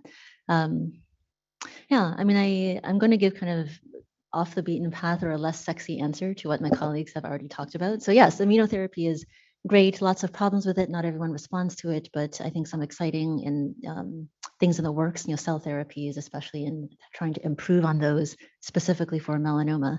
My unsexy answer is going to be, we know a fair bit, which you've heard some about today, but I think in terms of what we already have, there's still a lot we don't know, right? I think one thing that I always like to emphasize is that a lot of people think melanoma is pretty homogeneous. It starts on the skin, it's a black spot. But there are so many different subtypes, as Sam alluded to earlier, right? We have melanomas coming up on different parts of the body, different areas of different types of skin, like mucosal melanomas, ocular or uveal melanomas, that really don't respond as well to current therapies, targeted therapies, and immunotherapies, as well as cutaneous or kind of your more run-of-the-mill melanoma coming up on hair-bearing areas of the skin. So I think I am looking forward to kind of just forthcoming research on trying to figure out, whether these more rare subtypes of melanomas need a completely different approach, specifically in the adjuvant setting, better detection and better education around detection for these types of melanoma as well. So another question for you, which just came in, was it's a patient who had a nice response to Keytruda and has had clean scans, and then had the tumor come back, and was wondering if there's any reason why he shouldn't have the same have Keytruda back again once the tumor returns, or would you change to something different? Yeah. And sorry, did you say again how long between the tumor? It or didn't say maybe for not? sure, right? Mm. Was it like a few months? Clean scans for, so the Keytruda, the Pembro was given for 12 months, and then clean scans for 6 more months. And then the melanoma came and then back. after that, 6 months interval, and then the I guess the tumor returned. Yeah. Is there any reason why you wouldn't just restart that back? Yeah, I think that's a great question, and one that we're seeing increasingly more of, as the PD-1 antibodies, have moved into standard of care over the past, half decade or so. I think that while that could be presented as an option, I guess I am personally wondering if there might be a better strategy. I think that 6-month window, I think it is kind of at the cusp, I think, actually, of whether you would consider that kind of patient, oh wait, but this is not the adjuvant, this is in the metastatic setting. Okay. It was metastatic. Metastatic, okay. Yeah, I think 6 months it's a decent disease-free interval, but I given that time frame, I personally would look for something that could potentially be better. I'm glad that while there was a great response up front, I'm a little concerned about that short 6-month window. And I wonder if clinical trials are of interest. I think that would be the first pathway I would look for in terms of a potentially better therapy. I know that our team has alluded to some other standard of care options that could be considered. Cell therapies, adding a CTLA-4 antibody into the mix. I think that's also a possibility. But yeah, I guess the good answer here is that there are multiple treatment options. So you're really looking at changing with that time interval in mind. If it had been 2 years, would you have still considered changing, or would you? Yeah, that's a good question. I think if it was longer, for like more along the lines of 2 years, I think I would more seriously consider a Pembro re-challenge if it was a longer disease-free interval. Yeah. Sure. There is some data to suggest that for folks who have had a previous great response for some period of time, can potentially respond, I think about a third of the time if given the same drug again. So under consideration, yeah. Wondering if my colleagues would have anything different to add here. Yeah. Change, or would you do the same thing? Yeah, so 3 oncologists, 4 opinions. Maybe that's always the case, right? What's hard here is obviously all the details. And so just talking to your team is really important. But if it was metastatic disease controlled for a year and then came back in 6 months, I'd be moving on to something else. And pembrolizumab is a great drug, and it does give durable responses, which is the ultimate goal of getting rid of the tumor. If adding in, as Dr. Sai is suggesting, CTLA-4 is an option, then that's usually off clinical trial. What we do is not ipilimumab by itself, but in combination with a PD-1 inhibitor, just to try to get that durable response. But obviously there could be other issues. Why did the patient get pembrolizumab up front as first-line therapy? Again, that's a standard first-line therapy, but it's not the only one, so it's chosen for a reason. So, yeah, hard to know. Yeah, I mean, I think it's in a way we are, somewhat spoiled for choices just because we have so many more choices. I think compared to like 5 or 6 years ago, when maybe that would have been a more common thing to do. Yeah, we do have a lot of choices, and it's difficult because patients come in and they've heard about somebody who's had something, and social media is giving a lot of information. So again, it's great that AIM's getting out. I hope this is objective information, and you guys can make some choices. Oh, Yeah. and I guess, as you noted, the devil's kind of in the details. We haven't even, gotten information about whether the patient's BRAF mutant melanoma or not. We should open up that category of therapy. But I guess my public service announcement for right now is get your tumor sequence. I think relevant to Dr. Moyer's presentation. I mean, that information is enormously helpful for you to figure out if you have other targeted treatment options, and also for your oncology care team. That kind of testing can take a couple of weeks sometimes to come back. So the earlier it gets sent, the better.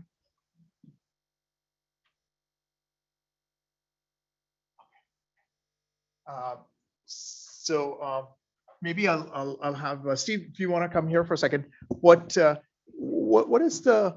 I mean, I get a lot of questions about proton beam. Is that the latest and greatest thing, or is that going to totally change the way people do or think about radiation? The short answer is no.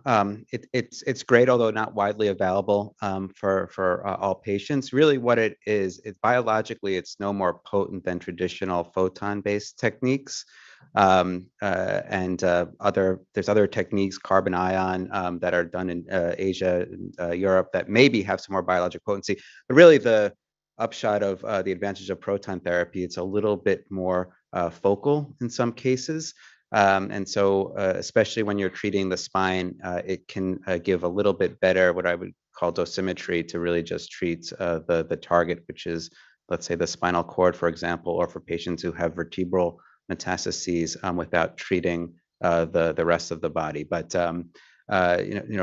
radiation, I think, in some ways, is far less elegant than what my colleagues here are able to deliver, which is much more targeted therapies that can access the body. So I think for myself, Dr. Tran will probably retire at some point in lieu of what will likely be better therapies.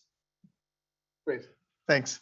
And Ty, what surgery, from your point of view as a surgeon, I know there's been an enormous amount of difference, right, in the last 10 years, but do you feel like we're pretty much going to be doing the same thing in the future, or do you think? I would be delighted if I'm out of a job, actually. If we can cure melanoma with immunotherapy, targeted agents, I'd be very happy. I think our surgeries are becoming less invasive, I would say decades ago, people were doing 5-centimeter margins, and now we're even debating 1 versus 2 centimeter margins now. So we're doing less and less. We're also doing, research in terms of how can we pinpoint the margins better versus this archaic 1 versus 2 centimeter margins. That's one of the research that I do at UCI. So I think we're doing less for patients, which is good, less morbidity, better recovery, and obviously better, outcomes. Great, thank you. So with that, I think let's call it a day. Thank you very much, Sam, and hopefully we'll do this again next year. Thanks.